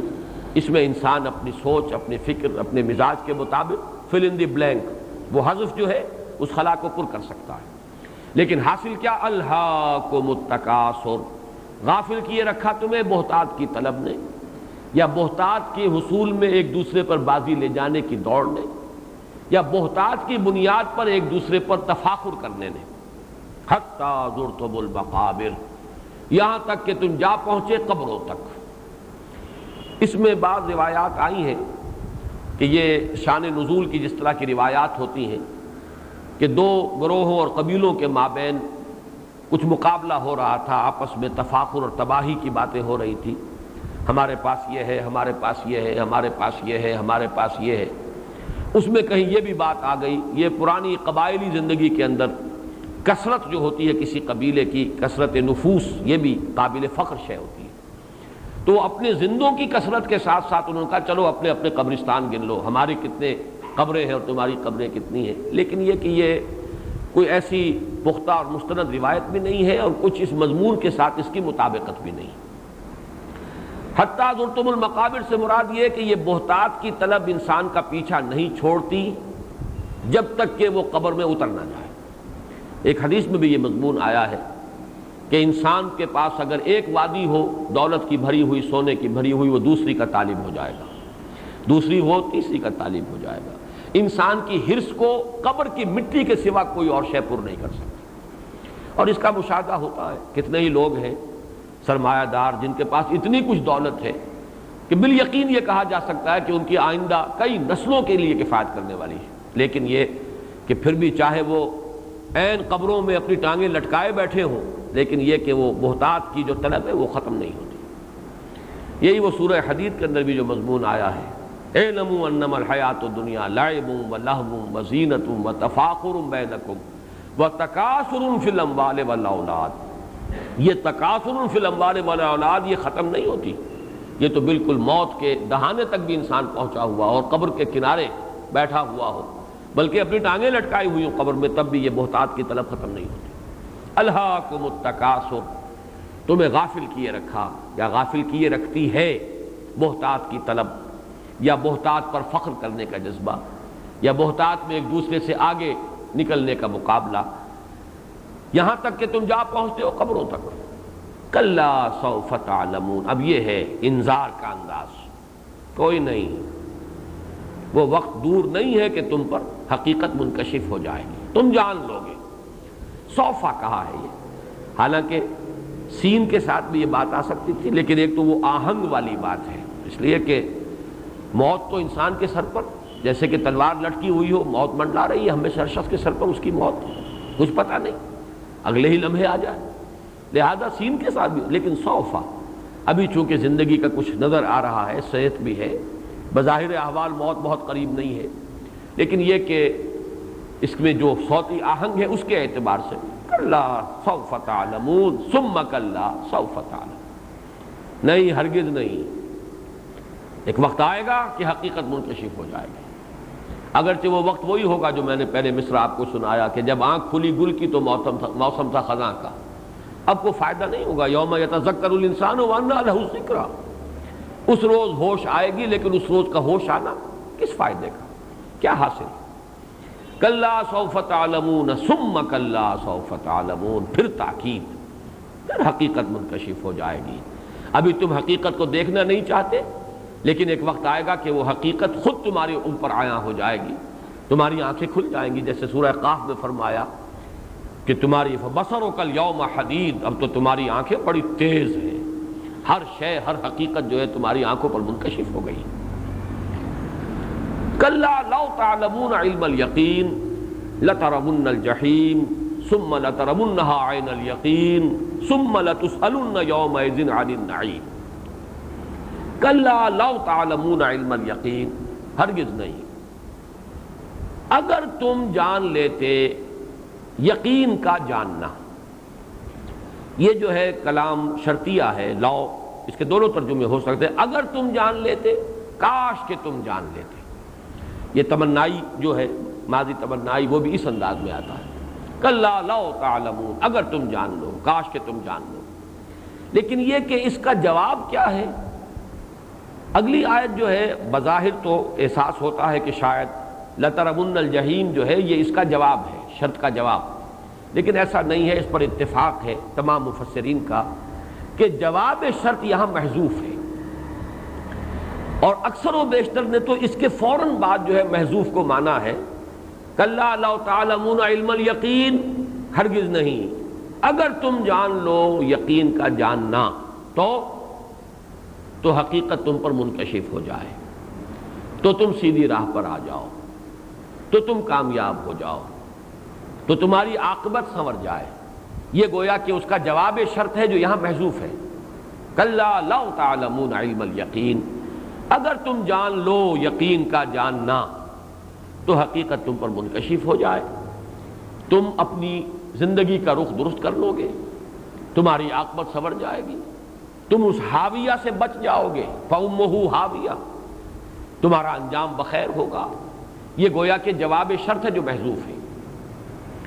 لیکن یہ کہ مولانا اصلاحی صاحب کا ایک خیال ہے، اور وہ خیال وزنی ہے، کہ یہ جو اس کے بعد کی آیات آ رہی ہیں تین مزید، لَتَرَوُنَّ الْجَحِيمَ ثُمَّ لَتَرَوُنَّهَا عَيْنَ الْيَقِينِ ثُمَّ لَتُسْأَلُنَّ يَوْمَئِذٍ عَنِ النَّعِيمِ، یہ تینوں بھی در حقیقت کلا لو تعلمون علم الیقین ہی کے تابع ہیں۔ یہ سارا شرطیہ کلام چل رہا ہے اس صورت کے آخر تک، ہرگز نہیں، اگر تم جان لیتے یقین کا جاننا، لازم، اور یہ کہ تم دیکھو گے جہیم کو، جہنم کو دیکھ کر رہو گے، پھر تمہیں دیکھنا ہی ہے اسے، آنکھ والا دیکھنا، یقین کا دیکھنا، اور پھر تم سے لازماً پوچھا جائے گا اور نعمتوں کا حساب لیا جائے گا، تو یہ گویا کہ جواب شرط اب اس کے بعد آئے گا۔ یہ سب کچھ اگر تمہیں معلوم ہو جائے تو تمہاری منزل درست ہو جائے، تمہاری عاقبت سنور جائے، تم انجام بد سے محفوظ ہو جاؤ، تم حاویہ میں گرنے سے بچا لیے جاؤ، تو یہ بھی ایک رائے ہے اور رائے قوی معلوم ہوتی ہے، اگرچہ ذاتی طور پر میری رائے یہ ہے کہ 2 آیات کے بعد جواب شرط کو اگر محذوف مان لیا جائے اور اس کے بعد جو کلام ہے وہ کلام مستانفہ ہے، وہ اپنی جگہ پر ایک نیا کلام شروع ہو رہا ہے، تو بات زیادہ نکھرتی ہے۔ واللہ عالم، میں اپنی اس رائے کے مطابق اب ترجمہ کر رہا ہوں اور وضاحت کر رہا ہوں۔ کلا لو تعلمون علم الیقین لترون الجحیم، ہرگز نہیں، اگر تم جان لیتے یقین کا جاننا کہ تمہیں جہنم کو دیکھنا ہی ہے، کوئی مفر نہیں، اس بات پر اگر تمہیں یقین ہو جائے، اور جو یقین اس وقت ہوگا علم الیقین کے درجے میں، عین الیقین کے درجے میں نہیں، وہ تمہیں علمی طور پر بات کو جاننا ہے، تمہیں استدلال کے حوالے سے جاننا ہے، تمہیں دلیل سے عقل سے بات کو پہچاننا ہے۔ کیا پہچاننا ہے؟ کہ تم دیکھ کر رہو گے جہنم کو، اور یہ مضمون وہ ہے جو قرآن مجید میں دوسرے مقامات پر آیا ہے کہ ہر انسان کو جہنم دکھائی جائے گی، چاہے وہ انجام کار کے اعتبار سے جنتی ہو، لیکن یہ ہے کہ ایک دفعہ لایا جائے گا تاکہ انہیں بھی پتہ لگ جائے کہ ہم کس شے سے بچا لیے گئے، اللہ کا کتنا بڑا احسان ہم پر ہوا ہے، کتنا بڑا کرم ہوا ہے، کس انجام سے اللہ نے ہمیں بچایا ہے۔ چنانچہ سورہ مریم میں فرمایا گیا وَإِن مِّنكُمْ إِلَّا وَارِدُهَا كَانَ عَلَىٰ رَبِّكَ حَتْمًا مَّقْضِيًّا، کوئی نہیں ہے تم میں سے مگر یہ کہ ایک مرتبہ تو آ کر رہے گا جہنم پر۔ وارد کہتے ہیں گھاٹ پر اترنے کو، جیسے کوئی قافلہ آ کر اترا کسی گھاٹ پر، کوئی تالاب ہے پانی پینے کے لیے، کوئی نہر ہے اس کے کنارے پر آ گئے پانی پینے کے لیے، یہ ہے وارد۔ مورد کہتے ہیں گھاٹ اترنے کی جگہ۔ تو وَإِن مِّنكُمْ إِلَّا وَارِدُهَا كَانَ عَلَىٰ رَبِّكَ حَتْمًا مَّقْضِيًّا، پھر یہ کہ ہم اللہ تعالیٰ کی طرف سے فرمایا کہ پھر ہم بچا لیں گے ان کو جو کہ تقویٰ والے تھے، اور جو جہنمی ہیں وہ اسی کے اندر اوندے منہ پڑے رہ جائیں گے، لیکن ایک دفعہ تو آنا ہی ہے۔ یہی تصور ہے جو ہمارے سامنے ہے۔ سورہ حدید میں یہ جو نقشہ آیا ہے کہ لوگوں کو نور عطا کیا جائے گا اور اس نور سے وہ چلیں گے، وہ جس کو ہم پل صراط کہتے ہیں، کہ جو روشنی ہوگی، ایک مرحلہ ہے جہنمیوں کو اور جنتیوں کو علیحدہ کرنے کے لیے، کہ جو جنتی ہیں جنہوں نے نیک اعمال کیے تھے، ایمان اور اعمال صالحہ کا نور لے کر آئے تھے، وہ گزر جائیں گے اس پل پر سے، اور دوسرے ٹھوکریں کھاتے ہوئے گریں گے، اور پھر ان کے مابین ایک فصیل حائل کر دی جائے گی۔ تو یہ جو دونوں آیات ہیں، اگرچہ یہ شرط اور جواب شرط نہیں ہے، جواب شرط تو محذوف ہے، لیکن یہ دونوں انٹر لاکڈ ہیں، اور یہ ترجمہ جیسے کہ مولانا اصلاحی صاحب نے کہا، یہ کہہ کے لفظ سے ان کو جوڑا جائے گا۔ کلا لو تعلمون علم الیقین لترون الجحیم، کوئی نہیں، اگر تم جان لیتے یقین کا جاننا کہ تمہیں ایک دن لا محالہ اس جہنم کو دیکھنا ہے، وہ تمہارے سامنے آ کر رہے گی، جس کو کہ اوپر فرمایا گیا حاویہ فأمہ حاویہ وما ادراک ما ہی نار حامیہ، اور یہی ہے در حقیقت کہ جو ان دونوں صورتوں کو جو مضمون کے آپس میں جوڑ رہا ہے، انٹرلاک کر رہا ہے۔ لَتَرَوُنَّ الْجَحِيمَ ثُمَّ لَتَرَوُنَّهَا عَيْنَ الْيَقِينِ، پھر اب یہاں سے کلام مستانفہ ہے، یہ علیحدہ اب نیا کلام شروع ہو رہا ہے۔ پھر وہ وقت تو آ کر رہنا ہی ہے، یہ تو اس دنیا میں عقل کی آنکھ سے دیکھ لو، یقین، علم والا یقین اگر تمہیں حاصل ہو جائے کہ تمہیں یقیناً دیکھنا ہے جہنم کو، تو پھر یہ کہ تمہاری عاقبت سنور سکتی ہے، تم اس خسران ابدی سے بچ سکتے ہو۔ والعصر ان الانسان لفی خسر، اس انجام سے اپنے آپ کو بچا سکو گے۔ لیکن بہرحال ثم لترونها عین الیقین، پھر بالآخر تو تمہیں دیکھنا ہی ہے اسے یقین کی آنکھ سے۔ اب یہاں پہ عین الیقین آیا، مشاہدے پر مبنی یقین۔ میں ابھی یقین کے سلسلے میں چند باتیں ابھی عرض کروں گا آپ سے بعد میں، وہ ایک علیحدہ بحث ہے حکمت قرآن کی۔ ابھی اس ترجمے کو اور جو اس کا جو ایک ترکیب ہے اس کو سمجھ لیجئے۔ ثم لتسألن یومئذ عن النعیم، پھر لازماً تم سے سوال ہوگا، پوچھے جاؤ گے، محاسبہ ہوگا نعمتوں کے بارے میں، کون کون سی نعمتیں ہم نے تمہیں دی تھیں۔ ایک حدیث تو بارہا میں نے آپ کو سنائی ہے، بہت سے حضرات کو یاد بھی ہوگی، لن تزولا قدم ابن آدم حتی یسأل عن خمس، ابن آدم کے قدم ہل نہیں سکیں گے اس عدالت اخروی سے یہاں تک کہ 5 چیزوں کا حساب نہ لے لیا جائے، عن عمرہ فیما افناہ وعن شبابہ فیما ابلاہ وعن مالہ من این اکتسبہ وفیما انفقہ وعما عمل فیما علم، او کما قال صلی اللہ علیہ وسلم۔ عمر کے بارے میں پوچھا جائے گا، کہاں گلائی، 80 برس دیے تھے، کہاں صرف کیے؟ پھر دوسرا سوال، عمر کا ایک خاص حصہ شباب، جوانی کا دور، قوتوں کا، امنگوں کا، حوصلوں کا، عزائم کا، وہ کہاں گنوائی؟ جوانی جو ہے وہ کہاں گنوائی؟ پھر دو سوال مال کے بارے میں، ہم مال ہی من اکتسبہ فیما انفقہ، کہاں سے کمایا تھا؟ حرام سے کہ حلال سے؟ جائز سے کہ ناجائز سے؟ وفیما انفقہ، کہاں خرچ کیا تھا؟ اور پھر ایک سوال، وعما عمل فیما علم، جو علم حاصل کیا اس میں عمل کتنا کیا؟ ایسا تو نہیں کہ علم کے تو انبار لگاتے چلے گئے اور عمل جو ہے وہ وہیں کا وہیں ٹکا رہا، وہ زیرو ہی پوائنٹ کے اوپر لگا رہا۔ وہ علم جو ہے وہ تو در حقیقت حجت بن جائے گا انسان کے خلاف۔ القرآن حجت لک او علیک، یہ قرآن حجت بنے گا یا تمہارے حق میں یا تمہارے خلاف۔ یہ 5 سوال اس حدیث میں آئے ہیں۔ باقی ایک واقعہ بڑا پیارا ہے حضور کی سیرت کا۔ حضور صلی اللہ علیہ وسلم پر ایک مرتبہ فاقے کی کیفیت تھی اور شدید نقاہت۔ حضرت ابو بکر آئے رضی اللہ تعالی عنہ، ان کی کیفیت بھی یہی تھی۔ حضور کو اندازہ بھی ہو گیا کہ یہ بھی فاقے سے۔ حضرت عمر آئے رضی اللہ تعالی عنہ، ان کی کیفیت بھی یہی تھی۔ حضور شاید اپنے لیے تو نہ بھی یہ کرتے، لیکن یہ کہ اپنے ان دونوں صاحبوں کو لے کر آپ گئے۔ ایک انصاری صحابی تھے ابو الحیثم رضی اللہ تعالی عنہ، انصاری، ان کا ایک نخلستان تھا قریب ہی، وہاں چلے گئے۔ وہاں 3 مرتبہ آپ نے السلام علیکم کہا، جواب نہیں آیا، تو لوٹنے لگے تھے کہ ان کی اہلیہ جو ہے ابو الحیثم کی، وہ دوڑتی ہوئی نکلی۔ انہوں نے عرض کیا، حضور ہم نے پہلے بھی آپ کی آواز سن لی تھی، پہلا سلام جب آپ نے کیا وہ بھی میں نے سن لیا تھا، لیکن میں نے چاہا کہ آپ 3 مرتبہ سلام کریں، ہم پر آپ کی طرف سے سلامتی اور رحمت جو ہے وہ 3 مرتبہ ہے۔ اور پھر انہوں نے عرض کیا کہ میرے شوہر جو ابو الحیثم وہ ذرا چلے گئے پانی لانے کے لیے۔ پھر وہ دوڑی، انہوں نے کچھ کھجور جو ہے وہ سامان کیا حضور کی ضیافت کا۔ پھر جب وہ آ گئے ابو الحیثم تو انہوں نے پھر کوئی جانور بھی ذبح کیا، گوشت بھی تیار کیا، ضیافت کا اہتمام ہوا۔ جب یہ کھا چکے تو حضرت حضور صلی اللہ علیہ وسلم نے فرمایا، عمر یہ ہیں وہ نعمتیں جن کا حساب دینا ہوگا۔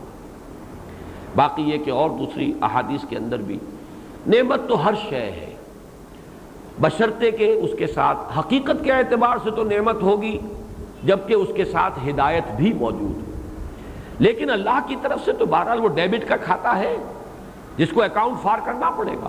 صحت دی ہے، حساب دینا پڑے گا۔ قوت دی ہے جسمانی، حساب دینا ہوگا۔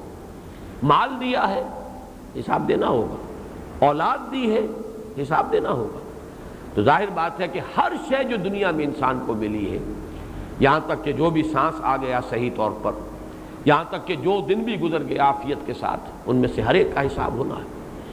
ثم لتسألن یومئذ عن النعیم، پھر لازماً تم سے سوال ہوگا۔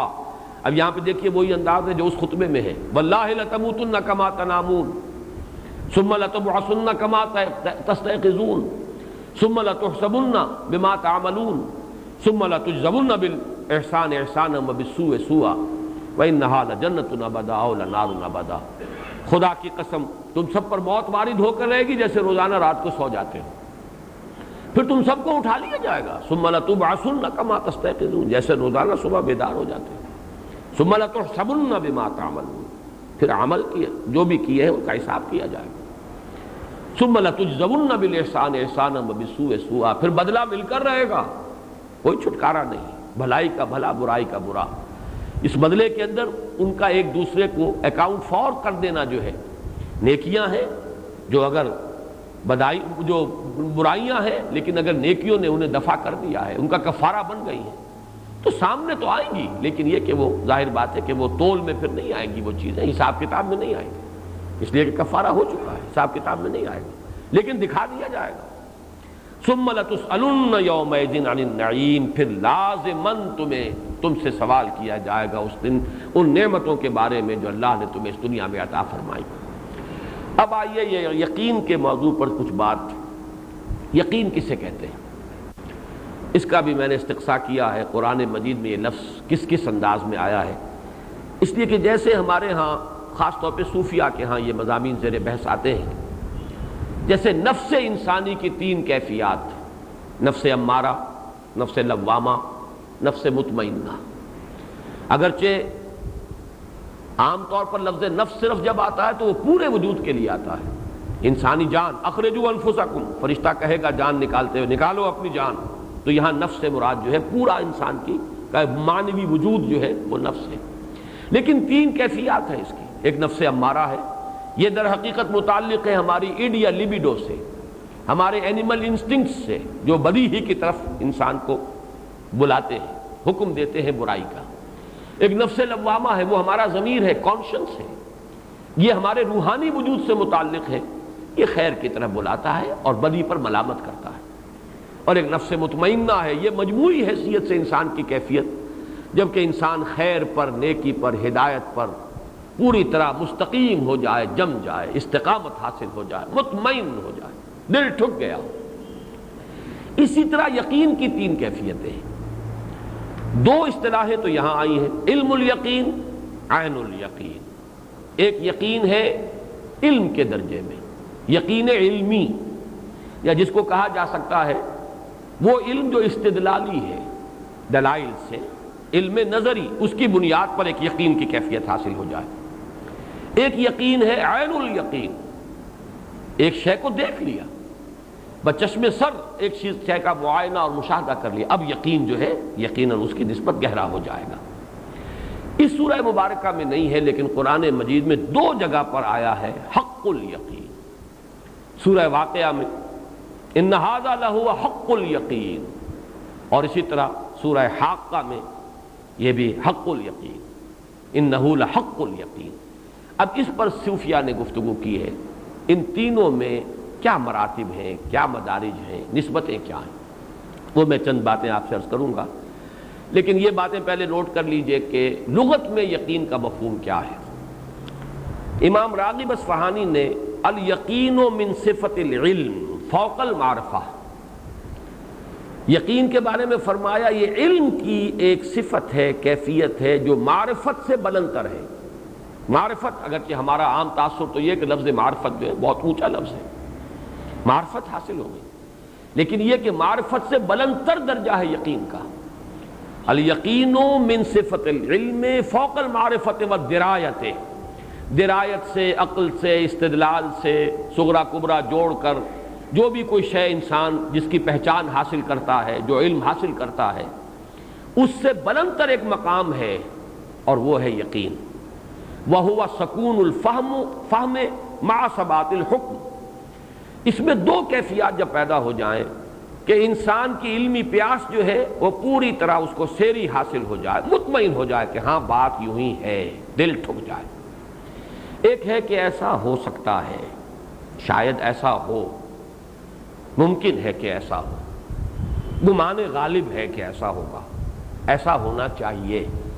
لیکن یہ کہ ابھی اس میں وہ سکون الفہم، انسان کا دل کا ٹھک جانا، عقل کا مطمئن ہو جانا، نفس مطمئنہ، یہاں پہ گویا کہ عقل مطمئن پوری طرح مطمئن ہو گیا کہ ہاں ایسا ہے، بات یہی ہے، حقیقت یہی ہے، حقیقت یوں ہو سکتی ہے نہیں، حقیقت یہی ہے.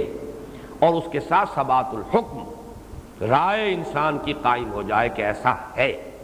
یہ ہے اصل میں یقین. اسی حوالے سے یہ بات بھی نوٹ کر لیجئے کہ ایمان جو ہے اس سے بھی بلند تر لفظ ہے یہ یقین، ایقان، یقین. اس لیے کہ ایمان کا ایک پہلو یہ بھی ہے کہ سرسری سا مان لینا، آمن لہو مان لیا، ٹھیک ہے، تردید نہیں کی. اور ایمان جو بہی کے ساتھ بھی آتا ہے، آمنہ بہی، اس کا بھی ایک پہلو ہوتا ہے قانونی ایمان، ظاہری ایمان. اور قرآن مجید میں آپ کو معلوم ہے کہ منافقوں کو بھی خطاب کیا گیا یا ایھا الذین آمنوا سے. کسی جگہ بھی یا ایھا الذین نافقوا نہیں آیا، یا ایھا الذین آمنوا. اس میں مسلمان، منافق، مومن سب کے سب شامل ہیں.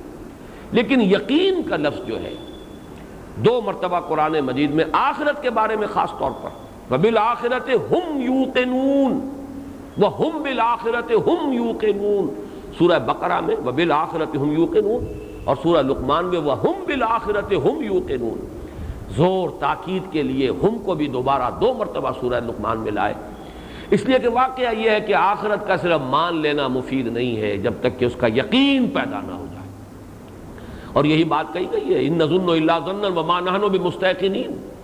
وہ گمان سا تو ہوتا ہے کہ ہاں آخرت ہوگی، بات واقعی وزنی ہے، مدلل ہے، آخر نیک اور بد برابر تو نہیں ہو جانے چاہیے، بات وزنی ہے آپ کی، اگر نیکی نیکی ہے تو اس کا بدلہ ملنا چاہیے، خیر بھلا، اور اگر بدی ہے تو اس کی سزا ملنی چاہیے، لیکن دل نہیں ٹھکتا، ان نظن الا ظنا وما نحن بمستيقنين، اصل شے جو مطلوب ہے وہ یقین ہے آخرت کا، وبالآخرۃ هم یوقنون وهم بالآخرۃ هم یوقنون۔ یقیناً کا لفظ قرآن مجید میں ایک جگہ آیا ہے سورہ نساء، وما قتلوه یقینا، ہرگز قتل نہیں کیا حضرت مسیح علیہ السلام کو یہود نے، یہ ان کا مغالطہ ہے، یہ خام خواہ کا ان کا خیال ہے، یہ ایک مشتبہ صورت تھی جو ان کے لیے بنا دی گئی۔ 2 مرتبہ یہ لفظ آیا ہے موت کے معنی میں قرآن مجید میں،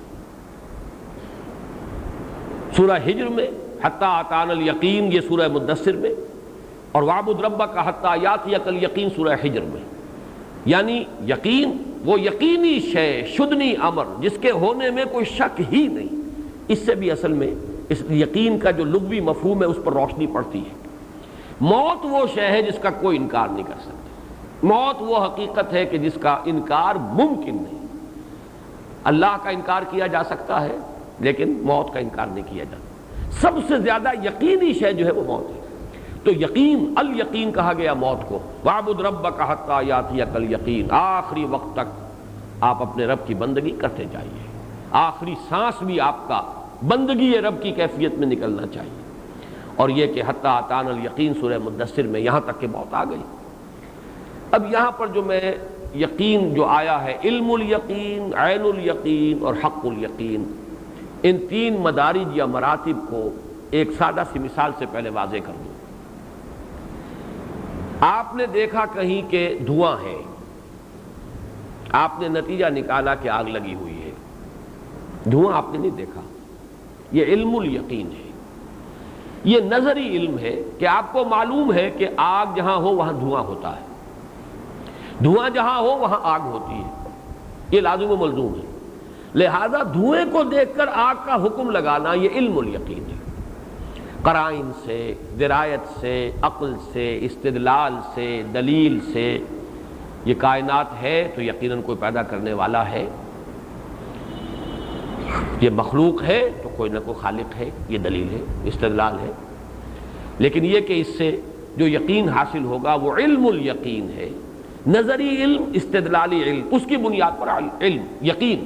البتہ یہ کہ اس میں مدارج ہوں گے، گہرائی ہو سکتی ہے، وہ میں بعد میں عرض کروں گا، لیکن ایک شکل یہ کہ آپ نے خود جا کر دیکھ لی آگ لگی ہوئی ہے، یہ معائنہ اور مشاہدہ ہے، لیس الخبر و کل معائنہ، وہ آنکھ سے دیکھی ہوئی شے جو ہے وہ تو ظاہر بات ہے کہ وہ صرف خبر کی بنیاد پر جو یقین انسان کرتا ہے اس سے کہیں بڑھ کر ہے آنکھ سے دیکھا ہوا، یہ عین الیقین ہے، آپ نے دیکھ لیا کہ آگ لگی ہوئی ہے، بچشمے سب دیکھ لیا، اس میں کسی استدلال کا پہلو نہیں ہے، یہ تو براہ راست مشاہدہ ہے، معائنہ ہے۔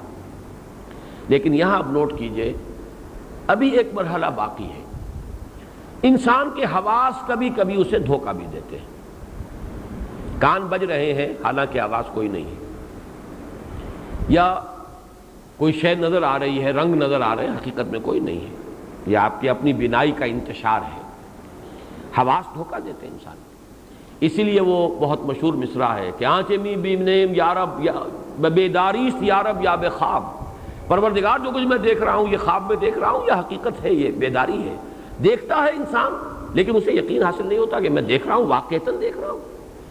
اسی کے برعکس کیفیت ہے وہ جو سورۃ النجم میں آئی ہے، ما کذب الفؤاد ما رأى، محمد الرسول اللہ صلی اللہ علیہ وسلم کی آنکھ نے جو دیکھا دل نے جھوٹا نہیں کہا، بالکل جس کو ہم کہیں گے قلب و ذہن، آنکھ اور دل کی آنکھ، ظاہر کی آنکھ اور دل کی آنکھ دونوں نے کامل ہم آہنگی اور موافقت کے ساتھ دیکھا جو کچھ دیکھا، دل نے تصدیق کی اس کی کہ جو کچھ دیکھا ہے آنکھ نے، لیکن ایسا بھی ہو سکتا ہے کہ آنکھ جو کچھ دیکھ رہی ہے دل جھٹلا رہا ہو، نہیں نہیں یہ بات ایسی صحیح نہیں معلوم ہوتی، کوئی دھوکہ ہے، یہ آگ نہیں ہے، آگ کی کوئی صورت ہے، یہ برف نہیں ہے، معلوم ہوتا ہے کوئی سلی ہے، یہ تو برف کی سل نہیں ہے بلکہ کوئی کانچ کا ٹکڑا ہے، یہ انداز ہو سکتا ہے۔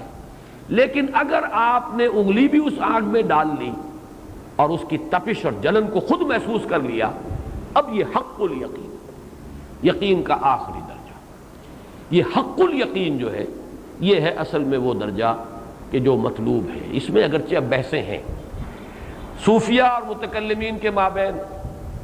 صوفیہ نے بڑے طنز کیے ہیں متکلمین پر، پائے استدلالیاں 24 بود، پائے 24 سخت بے تمکین بود۔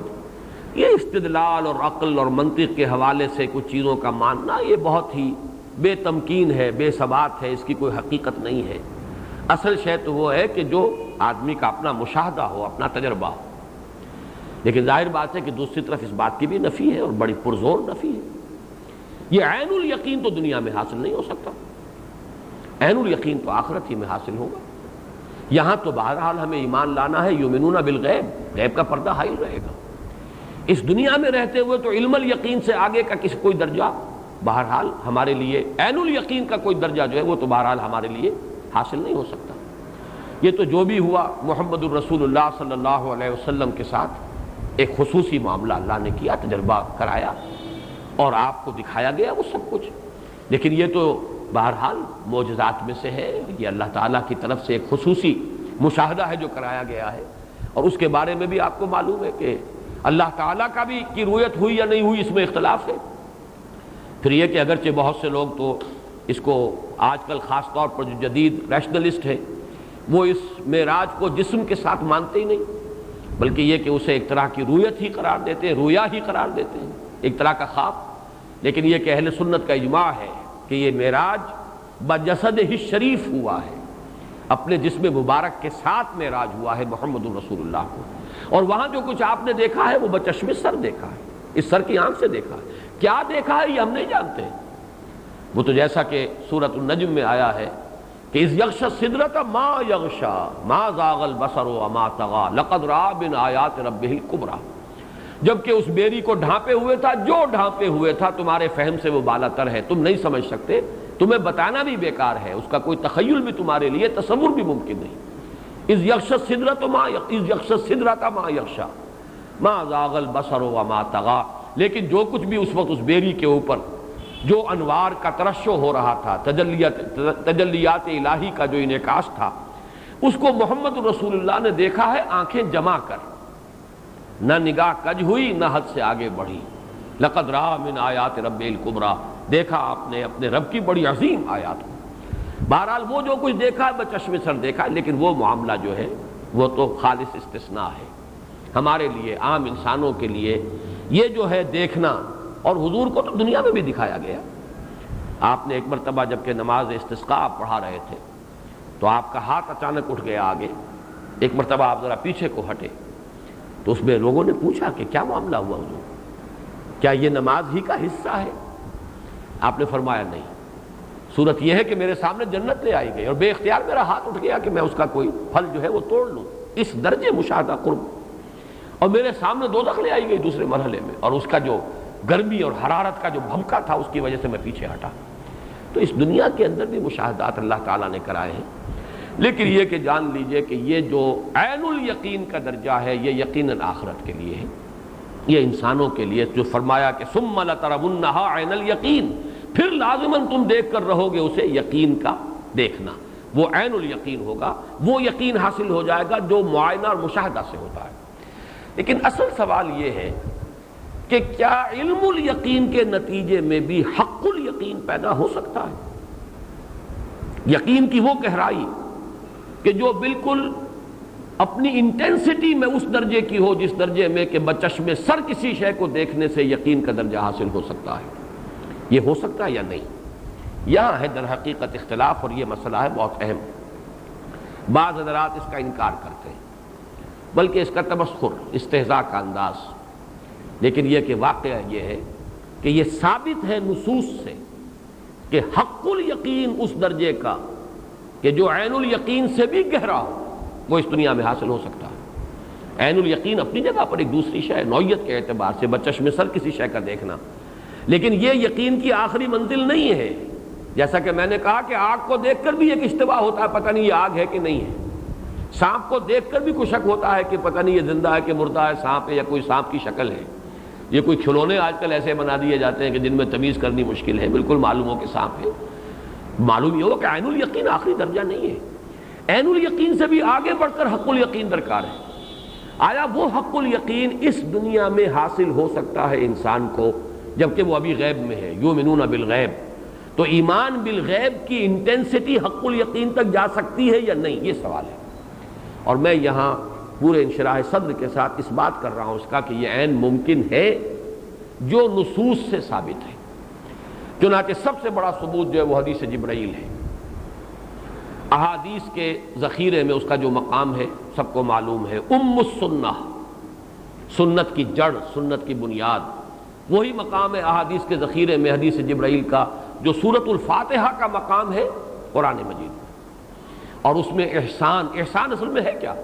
وہ یقین کی انٹینسٹی ہے۔ ایک تو ہے اسلام، ان تشہد، کہ تم گواہی دو کہ اللہ کے سوا کوئی معبود نہیں، یہ اسلام ہے۔ ایک ہے ان تؤمن، تمہیں یقین ہو جائے، ایمان ہو، تمہیں ایمان ہو، دل سے تمہیں اس بات کا یقین ہو کہ اللہ پر بھی یقین، آخرت پہ یقین۔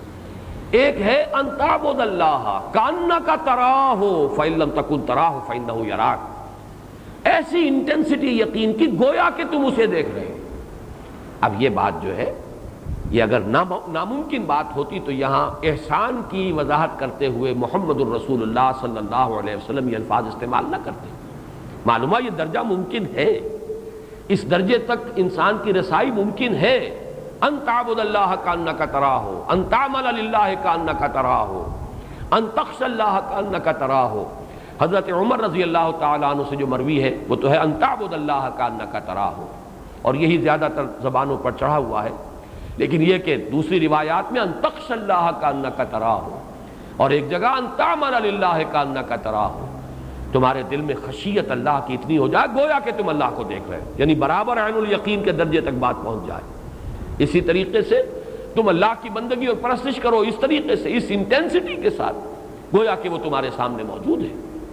وہ مجھے شعر یاد آیا، تو سامنے آ میں سجدہ کروں، یہ جو ہے کبھی ہے حقیقت منتظر نظر آ لباس مجاز میں، کہ ہزاروں سجدے تڑپ رہے ہیں میری جبین نیاز میں۔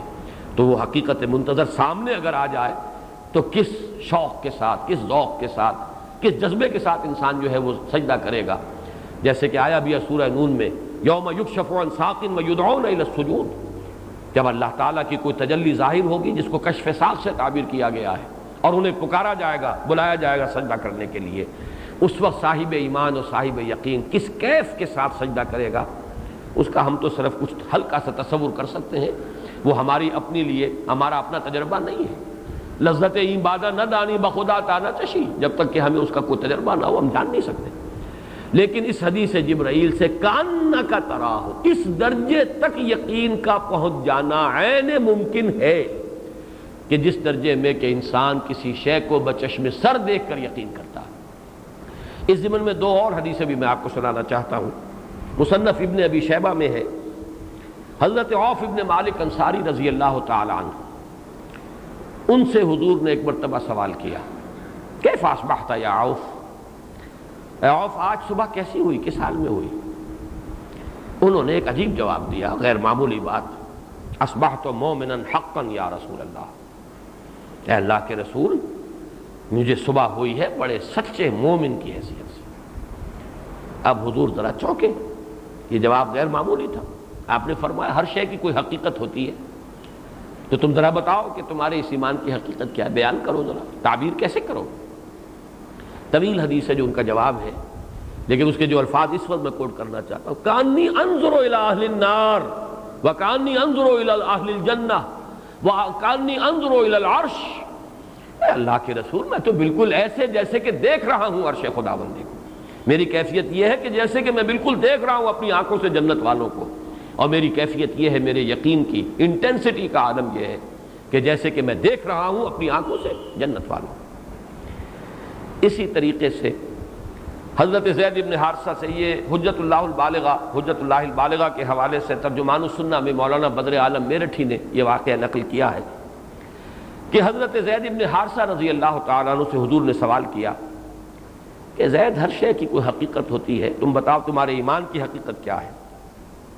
انہوں نے جواباً عرض کیا کہ مجھے عرش رحمان کا ایسا یقین حاصل ہے جیسا کہ اپنی آنکھوں سے دیکھ رہا ہوں۔ وہی الفاظ حضرت زید بن حارثہ کے، آج میں نے تلاش کیا لیکن مجھے یاد ہے کہ میں نے بعض صحابہ کس کا، لیکن میں تعین کے ساتھ نہیں کہہ سکتا، لیکن حوالہ آج نہیں مل سکا، لیکن یہ قول بھی میں نے پڑھا ہے کسی صحابی کا کہ ایمان اور یقین کا وہ درجہ اللہ کے فضل و کرم سے مجھے حاصل ہو چکا ہے کہ جب اپنی آنکھوں سے جنت کو اور دوزخ کو دیکھوں گا تو اس میں کوئی اضافہ نہیں ہوگا۔ تو معلوم یہ ہوا کہ یقین کا یہ درجہ اس دنیا میں رہتے ہوئے، غیب میں رہتے ہوئے بھی ناممکن الحصول نہیں ہے۔ اور یہ اگرچہ ظاہر بات ہے کہ عام انسانوں کی رسائی وہاں تک نہیں ہے، اس کے لیے محنت کرنی پڑتی ہے۔ عوف ابن مالک انصاری نے جو اس کے لیے اپنی محنت ہے اس کا تذکرہ کیا ہے کہ اے نبی، میں نے اپنے نفس کو آزاد کر لیا ہے دنیا کے لذائذ سے، اور میں نے اپنی راتوں کو جاگ کر گزارنا یہ اپنا معمول بنا لیا ہے، اور میں نے اسی طریقے سے سخت دھوپ اور سخت تپش کے دنوں میں بھی بھوکا پیاسا رہنا، مراد یہ کہ روزہ رکھنا، اس کو اپنا معمول بنا لیا ہے۔ یہ گویا کہ یہ جو تقرب بالنوافل والا درجہ ہے، اس سے انسان اس درجے تک یقین کے اس مرحلے تک پہنچ سکتا ہے کہ جو بالکل جیسے کہ بچشم سر دیکھنے سے یقین حاصل ہو۔